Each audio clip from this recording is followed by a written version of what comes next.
तो नमस्कार दोस्तों।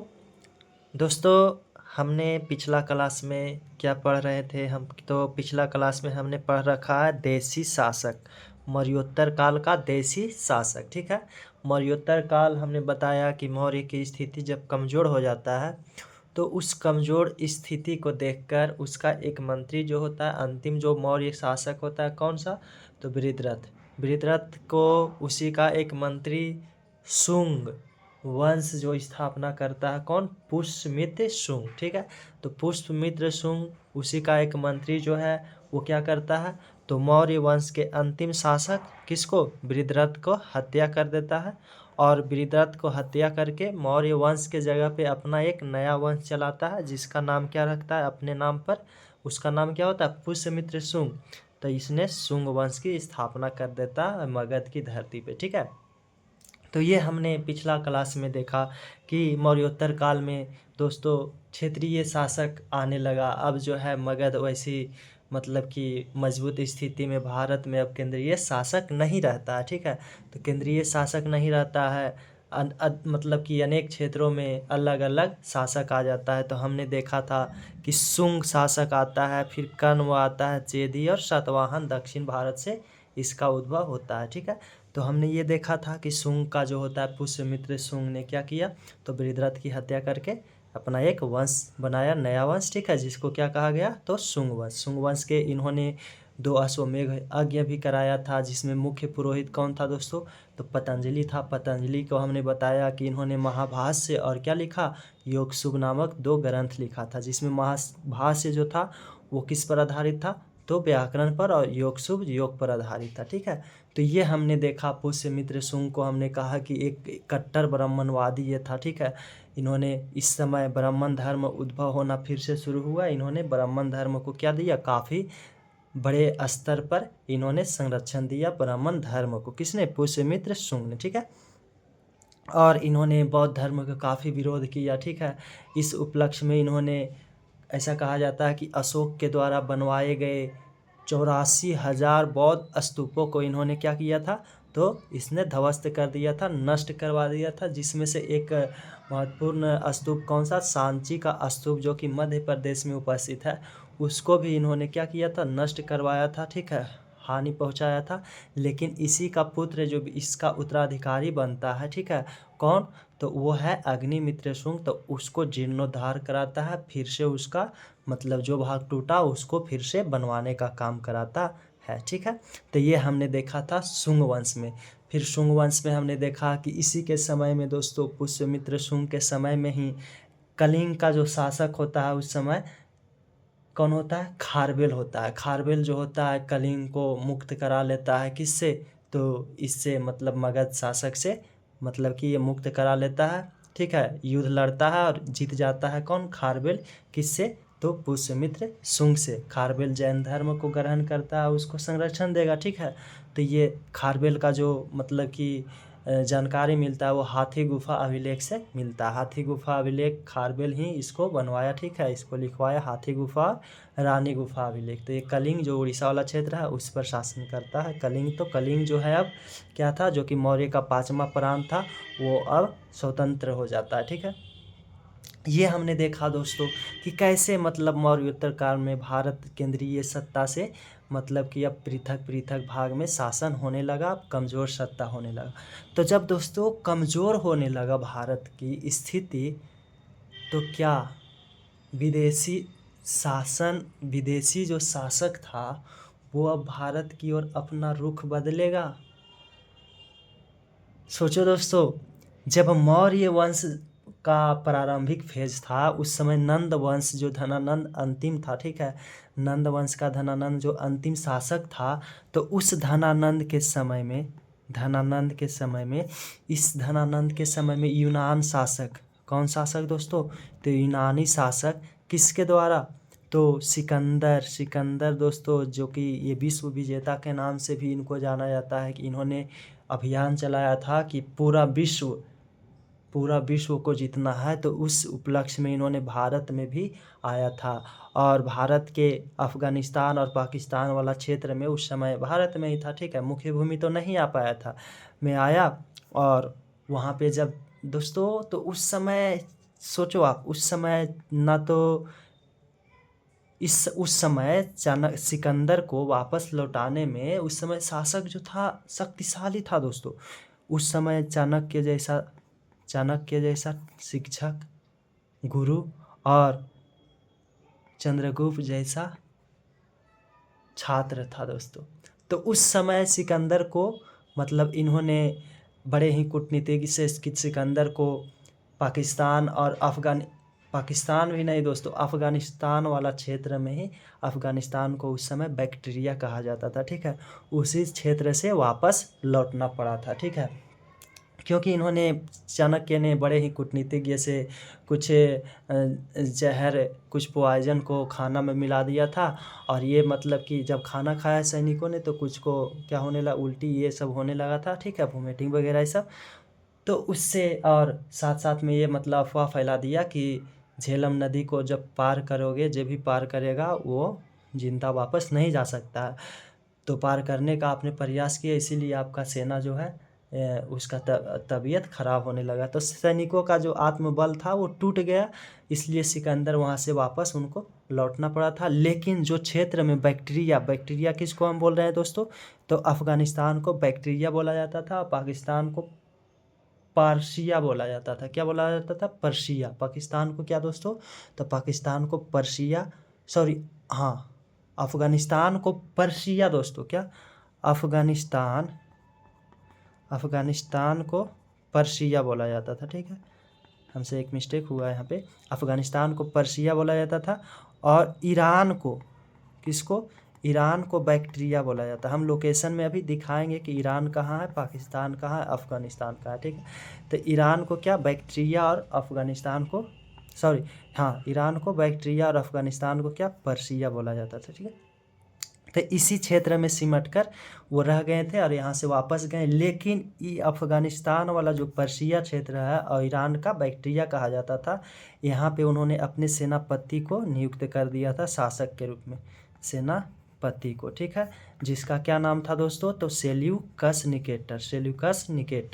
ये सेल्यूकस निकेटर जिससे आगे आने वाला समय में 305 ईसा पूर्व में चंद्रगुप्त मौर्य का युद्ध होता। अच्छा, सिकंदर कब शासन किया था, यहाँ पे आया था दोस्तों, आक्रमण किया था, तो 326 ईसा पूर्व। कब? 326 से 325 ईसा पूर्व, ठीक है। और मौर्य साम्राज्य कब स्थापना हुआ मौर्य साम्राज्य का? 322 ईसा पूर्व, ठीक है। इस समय किसका था? नंद साम्राज्य था। तो इस समय उन्होंने आक्रमण किया था, वापस चला गया था दोस्तों। क्यों? क्योंकि उस समय जो था भारत में शक्तिशाली राजा था, ठीक है ना। उस समय चंद्रगुप्त जैसा व्यक्ति था, पोरस दोस्तों, पोरस जैसा व्यक्तित्व था उस समय भारत में, शासक था दोस्तों। पोरस से युद्ध हुआ था, पोरस हार गया था जरूर, लेकिन सिकंदर ने उसकी वीरता को देखकर, सिकंदर हारना मंजूर किया था लेकिन झुकना नहीं दोस्तों। उन्होंने अपने वीरता को देखकर सिकंदर के जो मतलब कि पत्नी थी, वो इसको राखी बांधी थी। किसको? पोरस को अपना भाई माना था कि इतने वीर प्रतापी व्यक्ति, ठीक है ना। तो सिकंदर वहाँ से वापस गया था, ठीक है, और वहाँ पे अपना एक सेनापति को शासक नियुक्त किया था, सेल्यूकस निकेटर। अब दोस्तों सिकंदर अजर अमर तो है नहीं, ठीक है ना, सिकंदर अजर अमर तो है नहीं। जब सिकंदर का मृत्यु हुआ तो पूरे दोस्तों आप समझो यूनान साम्राज्य मतलब बोले तो आप देखो यहाँ पे आप देखो, उस समय दोस्तों ये जो आपका अमेरिका है ना, उत्तरी अमेरिका, दक्षिणी अमेरिका, इसको वर्ल्ड में नहीं गिना जाता था। इसके बारे में जानकारी ही नहीं था। जब हम ज्योग्राफी पढ़ेंगे तब इसको हम जानेंगे, ठीक है, कि इसके बारे में जानकारी नहीं था। लेकिन वर्ल्ड में केवल इसी को पहले जाना जाता था वर्ल्ड के रूप में, ठीक है।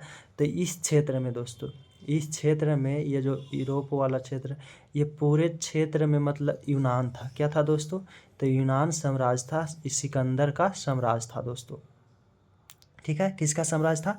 सिकंदर का साम्राज्य। यहाँ भारत है, ये पाकिस्तान दिख रहा है, ठीक है, पाकिस्तान, ये अफ़गानिस्तान, ये है ईरान। तो यहीं पे ईरान और अफ़गानिस्तान। इसी अफ़गानिस्तान को क्या कहा जाता है दोस्तों? तो इसको कहा जाता था उस समय क्या? तो इसी को बैक्टीरिया नहीं, बैक्टीरिया ईरान को, इसको बैक्टीरिया बोला जाता है। ये जो यहाँ तक फैला हुआ क्षेत्र दिखाई दे रहा है ईरान, तो इसको बैक्टीरिया बोला जाता था। और ये पर्सिया है, ये जो पाकिस्तान अफ़गानिस्तान है पाकिस्तान के बाद, ठीक है। तो ये है कौन सा? तो ये है आपका, तो ये रहा अफ़गानिस्तान, ठीक है। ये आपका है कौन सा क्षेत्र? तो ये पर्सिया है। और ये क्या है दोस्तों? बैक्टीरिया। तो यही दोनों क्षेत्र को जीता था और भारत मतलब कि नहीं आ पाए थे। क्यों? क्योंकि चाणक्य का मतलब कि कूटनीतिज्ञ के कारण, ठीक है। तो ये दोनों क्षेत्रों पर किसको बैठा दिया था? तो सेल्यूकस निकेटर को। और चंद्रगुप्त मौर्य ने अपने अपने साम्राज्य का विस्तार, ये बंगाल वाला क्षेत्र, यहाँ कर्नाटक वाला क्षेत्र, ठीक है, पूरा जम्मू कश्मीर और ये पश्चिम में पाकिस्तान, साथ साथ में अफ़गानिस्तान के दोस्तों हमने बोला था काबुल, कंधार, हेरात, जेड्रेसिया, इस क्षेत्र में भी क्या किया था? अपना साम्राज्य विस्तार। सोचो चंद्रगुप्त मौर्य का साम्राज्य ये पूरा यहाँ देखो, ये ऊपर पूरा और फिर पूरा पाकिस्तान और ये अफ़गानिस्तान का बहुत सारा क्षेत्र, जो कि 305 ईसा पूर्व में जीता था। किससे जीता था? सेल्यूकस निकेटर से एक संधि हुआ था, विवाह हुआ था इसकी पुत्री किससे? तो हेलेना से। और 4 क्षेत्र को दान में दिया था। बदले में चंद्रगुप्त मौर्य ने 500 हाथी दिया था। किसको? सेल्यूकस निकेटर को। तो दोस्तों आप समझो, ये जो भाग दिखाई दे रहा है आपको, ठीक है, ये किसका था? तो ये सिकंदर का, मतलब कि यूनानी साम्राज्य था, ठीक है। यहाँ के लोग, सिकंदर यहाँ से वापस घूमा ज़रूर, लेकिन यूनानियों को भारत के संपन्नता के बारे में, जितना संपन्न था प्राचीन काल में भारत दोस्तों, सोने के चिड़िया ऐसे ही नहीं कहा जाता था, बड़े ही संपन्न यहाँ था भारत। तो भारत के संपन्नता के बारे में, ये सब दोस्तों पहाड़ी एरिया है, ठीक है। ये देखो भारत का खूबसूरती, आप ज्योग्राफी पढ़ोगे तब जानोगे। तो भारत के संपन्नता के बारे में यूनानियों को पता चला, ठीक है, जब सिकंदर ने आक्रमण किया था। तो सभी यूनानियों ने भारत पर आँख तो गड़ा बैठा था ही कि कब इसका स्थिति, राजनीतिक स्थिति क्या हो, कमज़ोर हो, ताकि हमें मौका मिले भारत की ओर बढ़ने के लिए। किधर बढ़ने के लिए दोस्तों? तो भारत की ओर बढ़ने के लिए। तो कमज़ोर स्थिति का ये सब क्या कर रहे थे? तो उसका इंतज़ार कर रहे थे। और वैसा ही हुआ दोस्तों।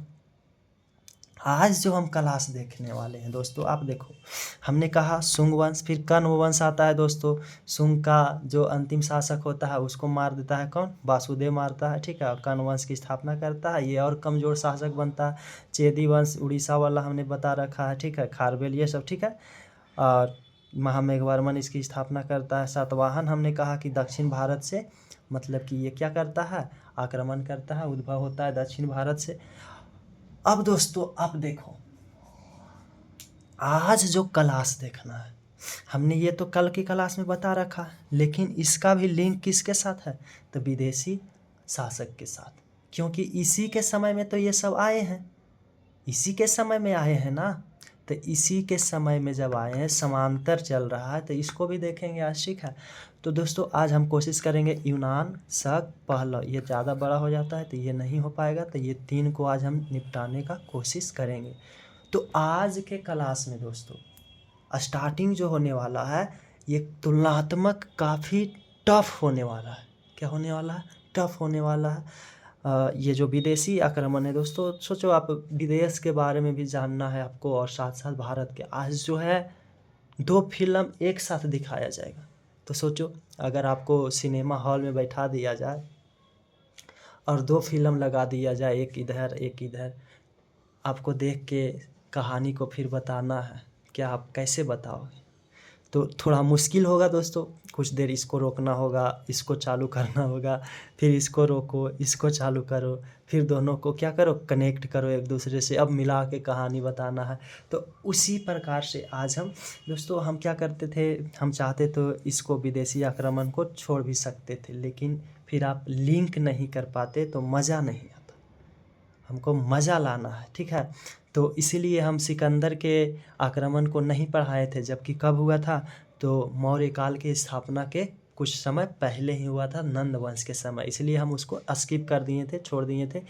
चूँकि उस समय आपका दिमाग भी उतना डेवलप नहीं हो रखा था। अब अभी भी हमने बता दिया सिकंदर के बारे में, तो आप उसको समझ लिए, ठीक है। अब हम देखेंगे ये विदेशी आक्रमण। तो 2 फिल्म एक ही साथ हम देखने वाले हैं, एक कहानी के माध्यम से बड़े ज़बरदस्त तरीक़ा से। ऐसा तरीक़ा आपको और हमें तो नहीं लगता है कि हमें आज तक नहीं मिला है, तो आपको भी नहीं मिला। बहुत सारा किताबों को पढ़कर कहानियों को हमने एकत्रित किया, इकट्ठा किया, जिससे आपको पढ़ने में और हमको पढ़ाने में आसानी हो, ठीक है। तो आप कोशिश करना, ठीक है ना। हम बोले ना कि इतना टफ ये है कि अधिकांश लोग को ये तो पल्ले नहीं पड़ता है, ठीक है। फिर भी अगर आप कनेक्ट कर पा रहे हो तो समझना कि आप काफ़ी बेहतर हो, ठीक है। अगर नहीं कर पा रहे हो तो आप ये नहीं समझना कि आप नहीं बेहतर हो, आप बेहतर हो। हम में कुछ त्रुटियाँ हैं कि आपको हम नहीं समझा पाए। शायद हमें और मेहनत करनी चाहिए ताकि आपको तो वो तो ख़ैर बाद में इसका मूल्यांकन किया जाएगा कि आप में कमियां हैं कि हम में है, या फिर न तो आप में रहे या ना ही हम में, वैसा कुछ सॉल्यूशन हो जाए, ठीक है। तो आइए देखते हैं हम विदेशी आक्रमण भारत के साथ साथ दोस्तों। तो दोस्तों हम चाहते तो बोले ना कि इसको छोड़ सकते थे, लेकिन हमें परिस्थिति को देखकर परिस्थितियों से घबरानी नहीं है। ख़राब परिस्थिति है उसको भी जीना है। ख़राब परिस्थिति से भी हमको बहुत कुछ सीखने को मिलता है कि हम कितनी कितनी कठिनाइयाँ का सामना कर सकते हैं, कैसी-कैसी परिस्थितियों से हम खेल सकते हैं, ठीक है ना। तो वो हमें मिलता है देखने को। तो आइए हम भागकर ना, इसको स्किप ना कर इसका सामना करते हैं, ठीक है ना। क्योंकि दुख और सुख दोनों एक ही सिक्का का 2 पहलू है, ठीक है। अब आपके ऊपर है कि आपका नज़रिया क्या है देखने का, ठीक है। तो आइए देखते हैं। तो वेलकम दोस्तों, आइए विदेशी शासक में हमने कहा क्या पढ़ेंगे। सबसे पहला तो हम देखेंगे हिंद यूनान। हिंद मतलब हिंदुस्तान में आता है, ठीक है। यूनान ही आता है तो हिंद यूनान, ठीक है। इसी को यवन भी कहा जाता है। यवन के नाम से जाना जाता है, क्या यवन के नाम से, ठीक है। यवन के नाम से जाना जाता है हिंद यूनान को। दोस्तों हिंद यूनान को देखने से पहले हम कुछ लोकेशन को दिमाग में बैठाते हैं। आप रिलेट करना, ठीक है। कोशिश करना आप समझने का। आप बड़े ही इत्मीनान से देखना, नहीं तो पलक झपका डिब्बा गायब हो जाएगा, वो वाली कहानी हो जाएगा, ठीक है आपके साथ। तो आप बिल्कुल ही इत्मीनान के साथ आत्मसात करो, ठीक है। तो आओ अब समझो हिंद यूनान समझना है, ठीक है। हिंद यूनान पहला आक्रमण होता है, दूसरा शक होता है, तीसरा पहला होता है, फिर एक होता है कुषाण, ठीक है। तो पहला हिंद यूनान अगर आप समझ गए तो पहलव और एक जो होता है आपका शक, ये दोनों काफ़ी आसान है। 5-5 मिनट में वो दोनों कंप्लीट हो जाएगा, ठीक है। ज़्यादा से ज़्यादा 7 से 8 मिनट लगेगा, 10 मिनट में 15 मिनट में वो दोनों कंप्लीट। जो भी टाइम लगेगा इसी में लगेगा, एक लास्ट में कुषाण में, जो उसको सेपरेट क्लास में हम बना देंगे, ठीक है। तो विदेशी आक्रमण में पहला हमको क्या देखना है, हिंद यूनान। हिंद यूनान यवन मतलब यूनानी, क्या है यूनानी। हमने आपको पहला क्लास जब बता रहा था, बल्कि आप पहला क्लास को फिर से एक बार देखना, जो इंट्रोडक्शन क्लास इतिहास का था, उसमें बताया गया एक एक शब्द को आज तक हमने कंप्लीट किया। आज की क्लास जब आप देखोगे तो उसमें बताया गया एक एक शब्दों को आप देख पाओगे। आप इसके बाद ज़रूर पहला क्लास को देखना एक बार, 2 के स्पीड में देखना, 1.5 के स्पीड में देखना, डोंट मैटर, लेकिन देखना, ताकि आप समझो कि कैसे, मतलब कि हमने उसको एक ढांचा में बदला था, कि शुरू से लेकर अंत तक के चीज़ों को एक ही क्लास में हमने बता दिया था, उसको इंट्रोडक्शन बोला जाता है दोस्तों। ठीक है, तो आइए हिंद यूनान को देखते हैं। ठीक है, तो यूनान, आप समझो कि यूनान क्या है। तो हमने तो आपको देखो यहाँ पे बताया कि ये जितना भी है ये सब क्या था, यूनान था। कहाँ था दोस्तों, यूनान में मिला हुआ था। ठीक है, ये आपको अफ़गानिस्तान है, ईरान है, ये तुर्की है, सीरिया है, ये सब। ठीक है, तो आप देखो यूनान, ये देखो दोस्तों भारत है। यहाँ पे सपोज करो आप कि ये क्या है, ये भारत है। ठीक है, ऐसे आप बना लेना, ये क्या है, ये भारत है, लिख दो भारत। ठीक है, ये भारत है। तो आप जानते हो कि भारत से लगा हुआ है सीमा क्या है, पाकिस्तान है। तो ये क्या है आपका, पाकिस्तान। ठीक है, ये पाकिस्तान है। ऐसे आप कॉपी में बना लेना। ठीक है, फिर इससे लगा हुआ आपको मिल जाएगा अफ़गानिस्तान। क्या मिल जाएगा, तो अफ़गानिस्तान। ठीक है, इसी अफ़गानिस्तान को उस समय पर्शिया बोला जाता था। क्या बोला जाता था, पर्शिया। जैसे पाटलिपुत्रा को क्या क्या बोला जाता था, पाटलीग्राम में बोला जाता था, पटना को आज पटना बोलते हैं। ठीक है, तो पर्शिया बोला जाता था। तो भारत हुआ, पाकिस्तान हुआ, पापी पाकिस्तान। ठीक है, और ये अफ़गानिस्तान। इसी के बाद दोस्तों आपको मिल जाएगा ईरान, मिल जाएगा। क्या मिल जाएगा, ईरान मिल जाएगा। इसी ईरान का उस समय जो नाम था, इसी का क्या नाम था, बैक्ट्रिया नाम था। तो ईरान का ही एक और नाम क्या था दोस्तों, बैक्ट्रिया। ये सबको आप अपने नोटबुक में क्या करना, नोट कर लेना। ठीक है, तो पहला हो गया भारत, फिर हुआ पाकिस्तान, अफ़गानिस्तान, ईरान।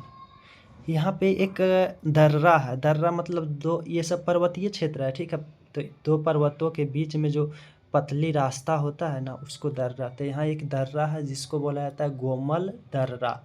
कौन सा दर्रा है, तो गोमल दर्रा। ठीक है, ये बाद में यूज आएगा जब हम शक पढ़ाएंगे ना तब। तो यहाँ तक आपने आत्मसात किया, बड़े ही इत्मीनान से इतनी चुटकी भी आपने क्या किया, अपने ध्यान को भटकाया तो आप ना समझ पाओ। ये भारत है, ये पाकिस्तान है, और यहाँ पे समझो क्या है, अफ़गानिस्तान है, जिसको पर्शिया भी बोला जाता है, और यहाँ पे ईरान है। ठीक है, क्या है, ईरान है। दोस्तों हमने क्या बताया आपको, हमने कहा कि मौर्य काल के समांतर, मौर्य काल के समांतर मतलब उसी के समय में, या समकालीन आप कह सकते हो। तो मौर्य काल के समांतर, जब नंद वंश था मौर्य वंश के पहले, तो उस समय सिकंदर ने क्या किया था, सिकंदर भारत पर मतलब आक्रमण किया था, लेकिन भारत के मूल क्षेत्र में नहीं आ पाया था। तो भारत के संपन्नता के बारे में यूनानियों को पता था, यूनानी नज़र गड़ाए बैठा था। अब सिकंदर ने बहुत सारा क्षेत्र को जीता, फिर बाद में उसका जब मृत्यु हुआ तो उसका उत्तराधिकारी कौन बना था, तो सिकंदर ने जिसको ये वाला क्षेत्र में कौन सा, सेल्यूकस निकेटर को चुना था, पाकिस्तान, अफ़गानिस्तान और किसका, ईरान वाला क्षेत्र में, यानी बैक्टीरिया और पर्शिया वाला क्षेत्र में किसको अपना तो प्रशासक बनाया था, तो सेल्यूकस निकेटर का।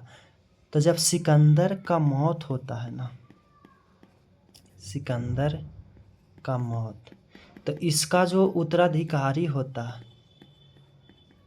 देखो दोस्तों उत्तराधिकारी, हमने कहा दो फिल्म एक साथ देख रहे हैं।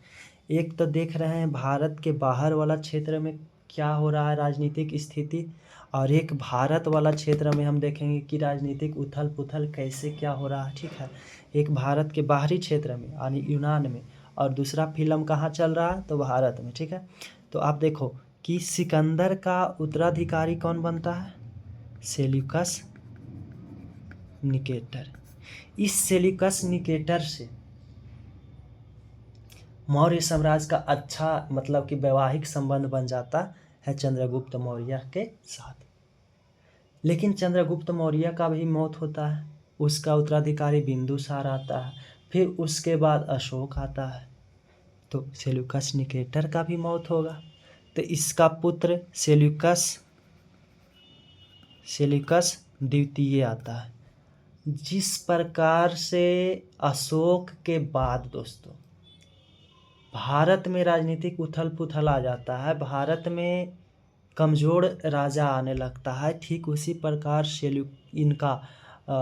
सिकंदर के मृत्यु के बाद यूनान में जो बड़े क्षेत्र में सिकंदर का शासन था, यूनानी साम्राज्य था या सीरियाई साम्राज्य था, वो भी कमज़ोर होने लगता है। तो सेल्यूकस निकेटर प्रथम रहता है, कौन? सिकंदर का उत्तराधिकारी। सेल्यूकस द्वितीय आता है, सेल्यूकस का उत्तराधिकारी। फिर सेल्यूकस द्वितीय के बाद सेल्यूकस तृतीय आता है, इसका पुत्र सेल्यूकस द्वितीय का। यानी सेल्यूकस निकेटर के मतलब पोता, ये सब बेटा पोता, ये सब क्या बन रहा है? उत्तराधिकारी हो रहा है। किसका? तो यूनान साम्राज्य का दोस्तों। कहाँ का? यूनान। तो उधर तो ये चल रहा है कि उधर भी क्या हो रहा है, तो कमज़ोर स्थिति बन रहा है। तो आप बताओ, जिस प्रकार से यहाँ भारत में मौर्य साम्राज्य के पतन के बाद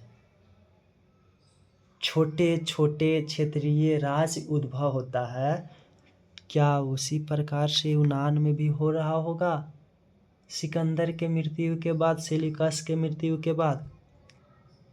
जी दोस्तों, वैसा ही हो रहा था कि उधर भी छोटे छोटे मतलब कि क्षेत्रीय राज्य हो रहा था, जहाँ पर मतलब जिसको जो क्षेत्र में चुना जाता था वो थोड़ा शक्तिशाली केंद्रीय शासक से होता था, तो वो अपने आप को क्या करना चाहता था, तो केंद्रीय सत्ता से स्वतंत्र कर लेना चाहता था। तो दोस्तों हमने देखा कि सेल्यूकस सिकंदर का क्या है? उत्तराधिकारी। सिकंदर द्वितीय, सेल्यूकस द्वितीय और सेल्यूकस तृतीय तक हमने आया। अब दोस्तों सेल्यूकस तृतीय के समय में दो विरोध होता है। क्या होता है? दो विद्रोह होता है। किसके समय में? सेल्यूकस थर्ड के समय में दो बड़े विद्रोह होता है। कितने विद्रोह होता है? दो विद्रोह होता है। बिल्कुल ही आराम आराम से समझनी है, ठीक है। तो दो बड़े विद्रोह किसके समय में होता है? सेल्यूकस तृतीय के समय में। किसके समय में? क्यों, ये भी अब कमज़ोर शासक हो गया था। तो यूनान में सेल्यूकस तृतीय जो यूनान का केंद्रीय शासक था उसको देख रहा था, और भारत में कौन था? अशोक के उत्तराधिकारी, ये सब देख रहा था। तो सेल्यूकस निकेटर के समय में दो विद्रोह होता है। वो दो विद्रोह क्या होता है वो हम देखते हैं, ठीक है। तो हमने क्या बताया, एक बार और इसको देख लेते हैं इसको, क्योंकि अब हम इरेज करने जा रहे हैं। यहाँ भारत है, ये क्या है? पाकिस्तान, और अफ़गानिस्तान जिसको पर्सिया बोला जाता है, फिर ईरान है जिसको बैक्ट्रिया बोला जाता था। इस क्षेत्र में जो रहता है सेल्यूकस निकेटर रहता है प्रशासक के रूप में। फिर सिकंदर के मृत्यु के बाद ये वाला क्षेत्र भी, और पूरा किसका? यूरोप वाला क्षेत्र, यूनान वाला क्षेत्र भी मतलब कि क्या होता है, तो सेल्यूकस निकेटर का मतलब अंदर में आ जाता है, ठीक है। उसका उत्तराधिकारी ये बनता है। फिर सेल्यूकस निकेटर के पुत्र सेल्यूकस द्वितीय आता है, शासन करता है, वो और कमज़ोर हो जाता है। तृतीय के समय और कमज़ोर हो जाता है यूनानी सत्ता। ठीक उसी प्रकार से इधर भारत में हो रहा था कि अशोक के बाद लगातार कमज़ोर होते जा रहा था केंद्रीय सत्ता, क्षेत्रीय राज मतलब उत्पन्न हो रहा था। जैसे कलिंग वाला खारवेल ने खुद को स्वतंत्र कर लेता है। दक्षिणी भारत में क्या हो रहा था? दक्षिणी भारत में सातवाहन का उदय हो रहा था। इस प्रकार से देख रहा है आपने कि कैसे मतलब एक केंद्रीय सत्ता से छोटे छोटे पार्ट में बन रहा है, बहुत सारा शासक उत्पन्न हो रहा है। अब आगे समझो कि सेल्यूकस तृतीय के समय में क्या होता है? दो बड़े विद्रोह होता है। तो दो बड़े विद्रोह होता है, वो क्या होता है सो आप समझना। हम क्या समझ रहे हैं? यूनानी, ठीक है, हिंद यूनानी। हमने कहा कि सिकंदर है, सिकंदर के उत्तराधिकारी कौन बनता है? Seleucus Nicator. इसका उत्तराधिकारी कौन बनता है? तो सेल्यूकस सेकेंड। और इसका उत्तराधिकारी कौन बनता है दोस्तों? तो सेल्यूकस तृतीय। अब हमको देखना है सेल्यूकस तृतीय को। सेल्यूकस तृतीय के समय में क्या होता है? तो होता कुछ यूँ है, थोड़ा मैं पानी पी लेता हूँ। तो आओ दोस्तों, होता कुछ यूँ है कि सेल्यूकस तृतीय है, इसके समय में दोस्तों डियोकोटस, कौन? डियोकोटस। ये तो आप नहीं भी याद रखोगे कोई दिक्कत नहीं, लेकिन बिना इसके कहानी से आप जुड़ नहीं सकते हो। समस्या यहाँ है, ठीक है। इससे क्वेश्चन पूछेगा नहीं, क्वेश्चन कहाँ से पूछेगा वो हम बताएं। डियोकोटस कौन दोस्तों? सॉरी दोस्तों। तो यहाँ पे है डियोकोटस। डियोकोटस को शासक बनाया गया था कहाँ का? बैक्टीरिया का, बैक्टीरिया का। डियोकोटस जो था वो बैक्टीरिया का शासक था। बैक्टीरिया किसको बोल रहे हैं दोस्तों? ईरान को, ठीक है। ईरान को बैक्टीरिया बोला गया था। तो यहाँ पे जैसे ये हमने बताया कि ये भारत है, पाकिस्तान है, अफ़गानिस्तान है, यहाँ पे ईरान है। तो यहाँ का क्या बनाया गया था? डियोकोटस को शासक। किसको? डियोकोटस को। किसके समय में? तो सेल्यूकस तृतीय के समय में। जब ये शासक था डियोकोटस, मतलब कि अब देखो अनेक क्षेत्रों में अलग अलग मतलब शासक को चुन लिया जाता था, लेकिन वो किसके अंतर्गत शासक था? केंद्रीय सत्ता। यूनानी जो साम्राज्य था, ठीक है, सीरियाई साम्राज्य भी उसको बोला जाता था, केंद्रीय सत्ता वही था। तो उसी के अंतर्गत ये राजा चुना गया था। मतलब उसके प्रति ये निष्ठावान रहेगा, उसके प्रति ये कर जो लेगा उसको देगा, जो इनकम होगा उसका परसेंटेज। जब बुलावा आएगा केंद्रीय सत्ता की तरफ से इसको, तो ये जाएगा, युद्ध करने के लिए भी जाएगा, जहाँ भेजेगा वहाँ, ठीक है। लेकिन डियोकोटस ने क्या करता है कि खुद को स्वतंत्र कर लेता है। किससे स्वतंत्र कर लेता है? तो केंद्रीय सत्ता से। किससे? केंद्रीय सत्ता कौन था? यूनानी या सीरियाई। तो केंद्रीय सत्ता से क्या कर लेता है? खुद को स्वतंत्र कर लेता है। वो घोषणा कर देता है कि हम जो है केंद्रीय सत्ता के अधीन नहीं है, हम स्वतंत्र राज्य हैं, सीरिया के स्वतंत्र शासक हैं। हम अब केंद्रीय सत्ता के प्रति निष्ठा नहीं रखेंगे, उसके बुलाए जाने पर कहीं भी हम युद्ध करने अपने सैनिकों के साथ नहीं जाएंगे। आनी मौका मिलेगा तो हम इस पर भी क्या कर देख सकते हैं? केंद्रीय सत्ता पर भी हम क्या कर सकते हैं? आक्रमण कर सकते हैं। तो ये तो रहा किसका बात? तो डियोकोटस। फिर दोस्तों इस डियोकोटस का उत्तराधिकारी बनता है इसी का पुत्र। सिंपल है, नाम वैसा कुछ नहीं। डियोकोटस द्वितीय। अब अभी तक हमने कितना नाम देखा? अभी तक हमने तो सेल्यूकस एक है, सेल्यूकस द्वितीय है, सेल्यूकस तृतीय है, फिर एक आ गया डियोकोटस। डियोकोटस जो कि सीरिया का मतलब केंद्रीय सत्ता के अधीन था, तो वो खुद को स्वतंत्र कर लेता है। किसके समय? सेल्यूकस तृतीय के समय में। अब सेल्यूकस तृतीय के समय में ही डियोकोटस के उत्तराधिकारी बैक्टीरिया में कौन? तो इसका पुत्र डियोकोटस द्वितीय आता है। कौन आता है? डियोकोटस द्वितीय। तो डियोकोटस द्वितीय जब आता है उत्तराधिकारी, ये भी खुद को क्या रखता है? जब इसके पिता ही स्वतंत्र था तो ये भी खुद को क्या रखेगा? स्वतंत्र। तो खुद को ये भी क्या रखता है? स्वतंत्र रहने की घोषणा करता है कि हम केंद्रीय सत्ता के अधीन, हमारे पिता भी नहीं थे और हम भी नहीं हैं। दोस्तों इसकी सूचना सेल्यूकस निकेटर को था, सेल्यूकस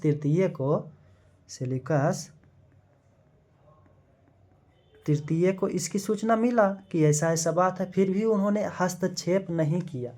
इसलिए उन्होंने हस्तक्षेप नहीं किया कि उन्होंने कहा कि देखो ये जो है ना अपने जनता के खुशी के लिए ऐसा बोल रहा है, औपचारिक रूप से ये हमें बोलता है, हमारे प्रति निष्ठा रखता है और केंद्रीय सत्ता के अधीन ही मानता है, मतलब अंदर अंदर से मानता था और बाकी दिखावा के लिए कहता है इन्होंने कि ये औपचारिक रूप में, मतलब ऑफिशियली, कि औपचारिक रूप से हमारे ही अधीन है। कौन? डियोकोटस द्वितीय, यानी बैक्टीरिया का राज। तो ये कहता है, अर्थात इस प्रकार से सेल्यूकस तृतीय इस पर कोई आक्रमण वगैरह नहीं करता है। शीघ्र ही दोस्तों क्या होता है, शीघ्र ही जब डियोकोटस द्वितीय शासक बनता है, उत्तराधिकारी बनता है, तो शीघ्र ही इसके एक सेनापति होता है। सेनापति इससे ज़्यादा शक्तिशाली था। किससे? डियोकोटस से। तो इसका सेनापति का नाम होता है यूथिडेमस। क्या नाम होता है? आपको एक दो नाम कंफ्यूज करेगा, परेशान करेगा। यूथिडेमस। क्या दोस्तों? यूथिडेमस। यूथिडेमस क्या करता है? जो कि सेनापति होता है किसका? तो डियोकोटस द्वितीय, इसकी हत्या कर देता है। यूथिडेमस इसका सेनापति, यूथिडेमस डियोकोटस द्वितीय की हत्या कर देता है। क्या कर देता है दोस्तों? तो उसका हत्या कर देता है। जब ये हत्या कर देता है यूथिडेमस सेल्यूकस, सॉरी इसको दोस्तों डियोकोटस द्वितीय को कौन हत्या कर देता है? यूथिडेमस, उसका सेनापति। तो राजा सेल्यूकस तृतीय था, क्योंकि ये केंद्र के ही अधीन आता था बैक्टीरिया। भले ही इन्होंने घोषणा कर रखा था, लेकिन उसी के क्षेत्र में औपचारिक रूप से था। तो अब राजा तो हस्तक्षेप करेगा ही, कोई मतलब हत्या करके नया कोई आ गया, उसका सेनापति आ गया, तो राजा का अब हस्तक्षेप तो बनता ही है दोस्तों। तो राजा ने संदेश भेजवाया यूथिडेमस के पास, ये हत्या करके ये शासक बन गया। जब ये नवाब बन जाता है, कहाँ का? बैक्टीरिया का, ईरान या बैक्टीरिया का। कौन? यूथिडेमस। तो सेल्यूकस तृतीय इसको सूचना भेजता है और कहता है हमारे किसमें, हमारे दरबार में आप हाजिर हो। तो जब बुलाया जाता है किसको? यूथिडेमस को। किसके द्वारा? सेल्यूकस तृतीय, जो कि केंद्रीय शासक था उस समय, यूथिडेमस को, जिन्होंने हत्या किया। इसको जब बुलाया जाता है तो ये खुद न जाकर, यूथिडेमस, इसके एक मतलब कि जुआ पुत्र उस समय था, तो ये अपने पुत्र, जिसका नाम होता है डेमेट्रियस। क्या नाम होता है? यूथिडेमस के पुत्र डेमेट्रियस। तो खुद न जा करके ये डेमेट्रियस को भेजता है। किसको भेजता है दोस्तों? डेमेट्रियस को भेजता है। तो अभी तक हमने क्या देखा दोस्तों? हमने कहा कि ये जो आपका ईरान है, जिसको बैक्टीरिया कहा जाता है, ठीक है। तो सेल्यूकस तृतीय के समय में यहाँ एक विद्रोह होता है। यहाँ का शासक कौन होता है? बनाया जाता है। तो उसको शासक जो है ये डियोकोटस ने इसके समय में, सेल्यूकस तृतीय समय में, खुद को क्या करता है? बैक्टीरिया का स्वतंत्र शासक घोषित करता है। फिर इसका पुत्र डियोकोटस द्वितीय आता है, वो भी स्वतंत्र घोषित करता है, लेकिन राजा हस्तक्षेप, सेल्यूकस तृतीय जो राजा होता है केंद्रीय, वो हस्तक्षेप नहीं करता। ठीक है, आप करो, लेकिन औपचारिक रूप से कहता है कि हमारे ही अधीन है। लेकिन जब डियोकोटस द्वितीय बनता है तो शीघ्र ही, जैसे ही बनता है कुछ समय बाद, उसका सेनापति जो होता है यूथिडेमस क्या करता है? तो इसकी हत्या कर देता है। किसको? तो डियोकोटस द्वितीय को हत्या करके खुद वहाँ का क्या बन जाता है? नवाब बन जाता है, शासक बन जाता है। तो जब ये नवाब बनता है यहाँ का, तो इसका जो केंद्रीय सत्ता था, उसका शासक सेल्यूकस तृतीय इसको बुलावा भेजता है कि हमारे दरबार में यूथिडेमस आप आओ, ठीक है, आपसे कुछ बातें करनी है। आपने हत्या किया, किस प्रकार से जब शासन चलाना है यहाँ का, आपसे तो बात करेंगे ना, कुछ संधियाँ होगी, ठीक है।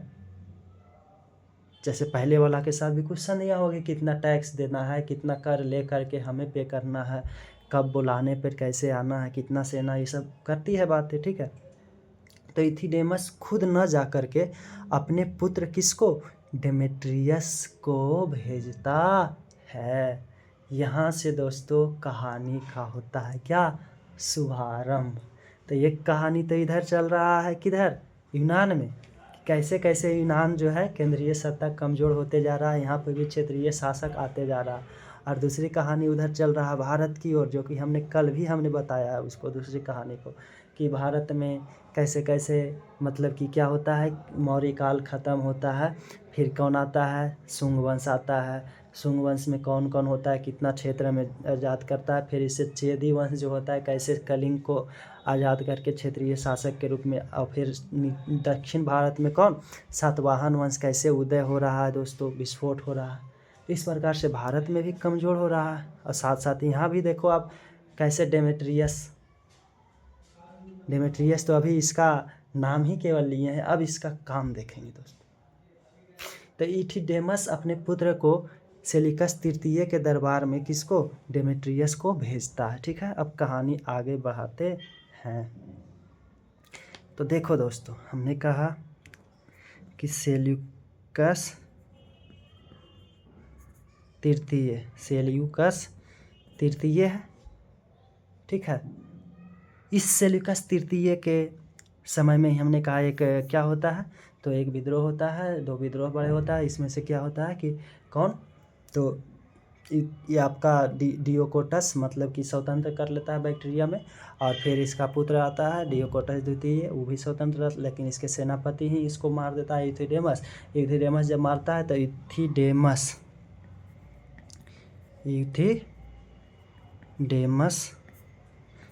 हत्या करता है किसका, तो किसका कर देता है, तो डियोकोटस द्वितीय का, किसका, डियोकोटस द्वितीय का।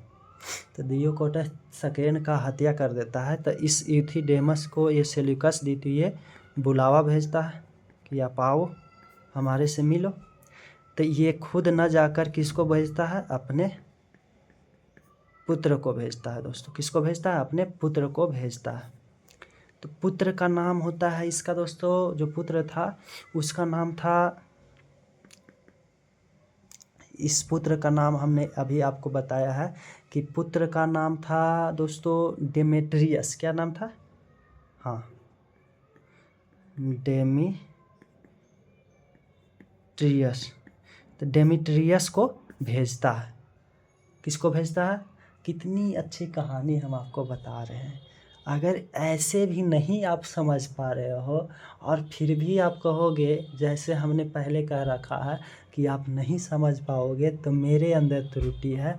तो क्या इस पर कुछ क्षण के लिए सोचने की ज़रूरत नहीं है कि सच में क्या मेरे अंदर कमी है? सोचना दिल पर हाथ रख के, ठीक है। ऐसी कहानी में इतिहास को कोई नहीं पढ़ाएगा आपको, ठीक है। तो डेमेट्रियस जो है इसको भेजता है। चूँकि डेमेट्रियस जो था, ये डेमेट्रियस काफ़ी सुंदर, लंबे कद काठी, मतलब रंग गोरा, ठीक है ना। तो ये काफ़ी क्या होता है, तो इसकी सुंदरता और योग्यता भी इसमें था। रूप के साथ साथ गुण भी है। सुंदरता और योग्यता से सेल्यूकस तृतीय, यही अपना दरबार में बुलाए ना, सेल्यूकस जो तृतीय हैं केंद्रीय शासक, सेल्यूकस तृतीय, ये क्या होता है, काफ़ी प्रभावित होता है। क्या होता है, काफ़ी प्रसन्न हो जाता है, काफ़ी इससे प्रभावित हो जाता है। इसलिए कहते हैं सुंदर, अगर गुण के साथ साथ सुंदरता है तब वो निखरता है। ऐसे सुंदरता का कोई मायने नहीं रह जाएगा, ठीक है ना। तो हाँ, सुंदरता का ऐसा भी नहीं है कि सुंदरता को हम दरकिनार कर देंगे केवल, तो वो भी मतलब कि सुंदर, आप सोचो कि हमने बहुत बड़ी बड़ी बातें लिखा, एग्ज़ाम हमने दिया, ठीक है ना, हमारा लिखावट एकदम भद्दा है, एकदम गंदा है, और वही बात अच्छी अच्छी हमने जो लिखा, और लिखावट सुंदर है और बात भी बढ़िया बढ़िया हमने लिखा है। तो कितनी, इसी को कहा जाता है कि चार चांद लग जाता है, ठीक है ना। तो ये होता है, लेकिन हमारी लिखावट केवल सुंदर हो तो उतना आकर्षक नहीं हो। तो आओ आप देखो, ठीक है, कि इसकी जो सुंदरता और योग्यता था वो प्रभावित कर गया किसको, तो जो केंद्रीय शासक था सेल्यूकस तृतीय को। अब सेल्यूकस तृतीय के मन में कुछ बात चलने लगा। क्या बात चलने, इसकी एक बेटी थी, ठीक है, वो भी काफ़ी, अब राजा के बेटी है तो फिर यूरोपीय यूनान वाला देश है दोस्तों, यूनानी है तो यूनानी ये सब सुंदर होते। तो इसकी बेटी, अपनी बेटी का विवाह इससे करवा दिया, अपनी बेटी का विवाह करवा दिया। अब तो यहाँ पे रिलेशनशिप में आ गया, ठीक है। अब ये इस प्रकार से रिश्ता बन गया दोस्तों। जब रिश्ता बन गया तो इन्होंने कहा जा जी ले अपनी ज़िंदगी, जा बैक्टीरिया में हम इथिडेमस को यानी तुम्हारे पिता और तुमको बैक्टीरिया से के क्षेत्र को स्वतंत्र कर देते हैं, अब तुम हमारे अधीन नहीं हो, जाओ, उपहार स्वरूप समझो मेरा, ठीक है। तो इन्होंने क्या किया, इथिडेमस को बैक्टीरिया क्षेत्र में कहा कि कोई बात नहीं है, आप मारे हो, वो गद्दार था ही, ठीक है। बैक्टीरिया क्षेत्र में क्या कर दिया, स्वतंत्र जाओ, अब स्वतंत्र आप हो जाओ। तो इस प्रकार से फिर जब ये यूथिडेमस मरता है तो इसका उत्तराधिकारी कौन बनेगा, तो इसका पुत्र कौन, डेमेट्रियस, जो कि विवाह किया। डेमेट्रियस इतना दिन हनीमून पे गया था, अब उत्तराधिकारी बन जाता है कौन, डेमेट्रियस। तो इधर ये मरता है यूथिडेमस, तो ये भी तो एक समय में सेल्यूकस तृतीय भी मरेगा ना जी। तो सेल्यूकस तृतीय मरता है तो इसका उत्तराधिकारी बनता है सेल्यूकस चतुर्थ, खाली नाम में फर्स्ट सेकेंड थर्ड लगा दो। तो सेल्यूकस चतुर्थ बनता है क्या, केंद्रीय शासक, यानी इसका सेल्यूकस चतुर्थ का जीजा जी होंगे कौन, डेमेट्रियस, ठीक है। तो इसके जीजा जी हैं कौन, डेमेट्रियस। अब जीजा जी से इसका उतना बनता नहीं है, किसका, सेल्यूकस चतुर्थ का। सेल्यूकस चतुर्थ दोस्तों, अब आओ आगे देखते हैं किसके बारे में।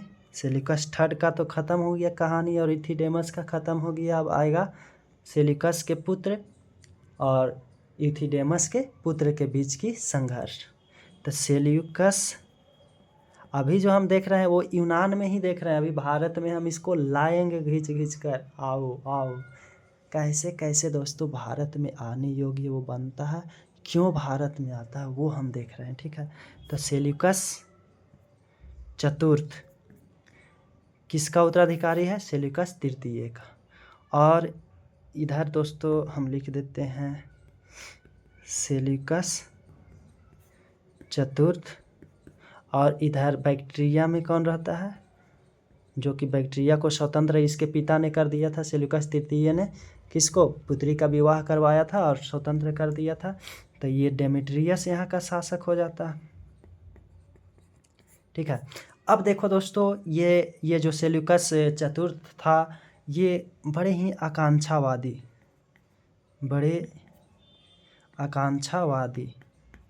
आकांक्षावादी का मतलब ये दोस्तों साम्राज्य को विस्तार करने में विश्वास रखता था। तो ये इन्होंने कहा कि जो हमारे पिताजी ने जीजा जी को दान में दिए हैं उसको फिर से क्या करो, तो केंद्रीय सत्ता के अधीन मिला लो। तो इसको किसके अधीन, तो केंद्रीय सत्ता के अधीन। अब तो इसमें क्या हो जाता है, सूचना भेजा इन्होंने, सेल्यूकस चतुर्थ ने बैक्टीरिया के शासक किसको, अपने जीजा जी को, डेमेट्रियस को, ठीक है। तो जब ये भेजता है सूचना डेमेट्रियस को, तो डेमेट्रियस कोई वैसा पॉजिटिव उत्तर देता नहीं है, कोई सकारात्मक उत्तर नहीं देता है, ठीक है। तो जब कोई सकारात्मक उत्तर नहीं देता है, जब कोई सकारात्मक उत्तर मतलब ये नहीं देता है, देखो जब इसके पास संदेश आया तो इसके पास 3 रास्ता था। कितना रास्ता था? ये अभी शांत रहा, कुछ बोला नहीं डेमेट्रियस। इसके पास 3 रास्ता था। क्या क्या था? पहला तो यहाँ देखो, ये भारत है, ठीक है, और ये क्या है? पाकिस्तान, ये अफ़गानिस्तान और ये ईरान है, ठीक है। तो यही बैक्टीरिया है। यहीं पे कौन था? डेमेट्रियस था, ठीक है। इसके पास 3 रास्ता था कि पहला तो जो यूनानी साम्राज्य केंद्रीय सत्ता था उसमें मिल जाए। पहला क्या था? कि उससे मिल जाए या उससे युद्ध करे। पहला था कि केंद्रीय सत्ता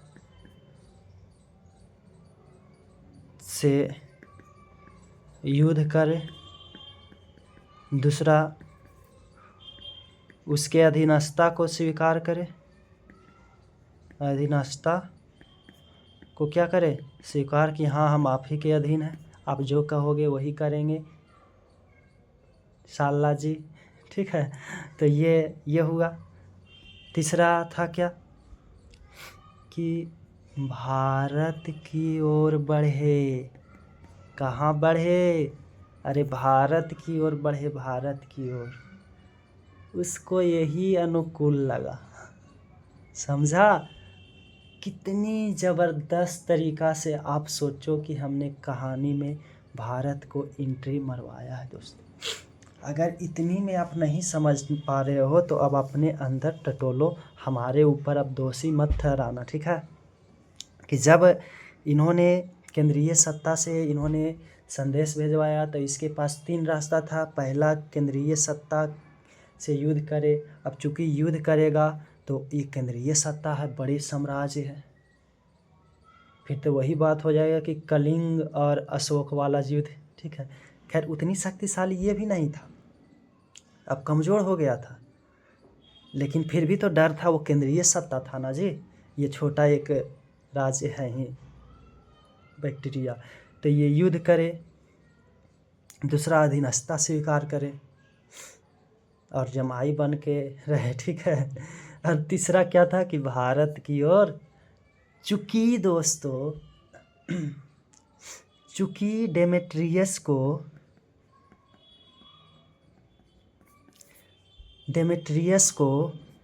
अब देखो, दोनों फिल्म को एक साथ हम जोड़ने की कोशिश करें। डेमेट्रियस को दोस्तों ये जानकारी प्राप्त था कि भारत में मौर्य वंश कमज़ोर हो गया है। क्या हो गया है? मौर्य शासन कमज़ोर, भारत में राजनीतिक जो शक्ति है वो कमज़ोर हो गया है। क्या हो गया है दोस्तों? तो राजनीतिक शक्ति कमज़ोर हो गया है दोस्तों, कमज़ोर हो गया है। किसको जानकारी था? तो डेमेट्रियस को था। तो इसको लगा कि क्यों ना हम भारत की ओर बढ़े। क्या? तो इसको लगा क्यों ना हम भारत की ओर बढ़े। और चूँकि भारत की संपन्नता के बारे में इनको ये सबको भी पता था, सिकंदर के समय से ही, जब सिकंदर आक्रमण किए थे उसी समय से पता था भारत बड़े ही संपन्न देश है। तो इसको क्या लगा कि पहले हम इससे केंद्रीय सत्ता से, यूनान के केंद्रीय सत्ता से लड़ने के बजाय अगर हम भारत की ओर जाएं, अपना रुख बदलें भारत की ओर, और वहाँ जाकर अपनी सत्ता को स्थापित करें भारत में, तो हम इस प्रकार से एक शक्ति हमारे पास आ जाएगा कि अब हम यूनान के केंद्रीय सत्ता से लड़ सकते हैं। तो उन्होंने यही काम को करना पसंद किया और ये भारत की ओर बढ़ता है। और उधर दोस्तों, ये तो भारत की ओर बढ़ा डेमेट्रियस, लेकिन इधर जब कोई सकारात्मक अभी भी ये उत्तर नहीं दिया था कि हम बैक्टीरिया छोड़ देंगे, ऐसा थोड़ी ना ये बोला था। तो इधर जो इसका साला जी था, कौन? तो सेल्यूकस चतुर्थ, इधर उत्तर का इंतज़ार किया। जब सकारात्मक कोई उत्तर नहीं दिया तो इन्होंने अपने सेनापति जो था उसको एक अभियान के करने को लिए भेजता है दोस्तों, जिसका नाम था यूक्रेटाइडिस। किसको? अपने सेनापति यूक्रेटाइडिस को। सेनापति यूक्रेटाइडिस को क्या करता है? भेजता है एक अभियान के लिए कि जाओ तुम क्या करो, उसको मार दो, बहन को हमारी विधवा कर दो, चलेगा, लेकिन तुम जो है बैक्टीरिया उससे छीन कर आओ। मतलब ये बोलता है कि उसको मार कर ही आओ। किसको? डेमेट्रियस को, क्योंकि इसको डर रहता है। ऐसा भी कहा जाता है, अनुमान लगाया जाता है कि इसको सेल्यूकस चतुर्थ को ये डर हो गया था ना कि कहीं भारत की ओर जाकर वो अपने आप को शक्तिशाली बनाकर फिर हम ही के ऊपर वो हमला न कर दे। ठीक है, तो इसका डर था, तो इन्होंने किसको भेजा? यूक्रेटाइडिस को भेजा। अपने सेनापति यूक्रेटाइडिस को एक अभियान करने के लिए बोला कि जाओ किसको? डेमेट्रियस को मार दो। ठीक है, और बैक्टीरिया को जीतो। तो अब आगे देखते हैं किसको किसको अब देखेंगे।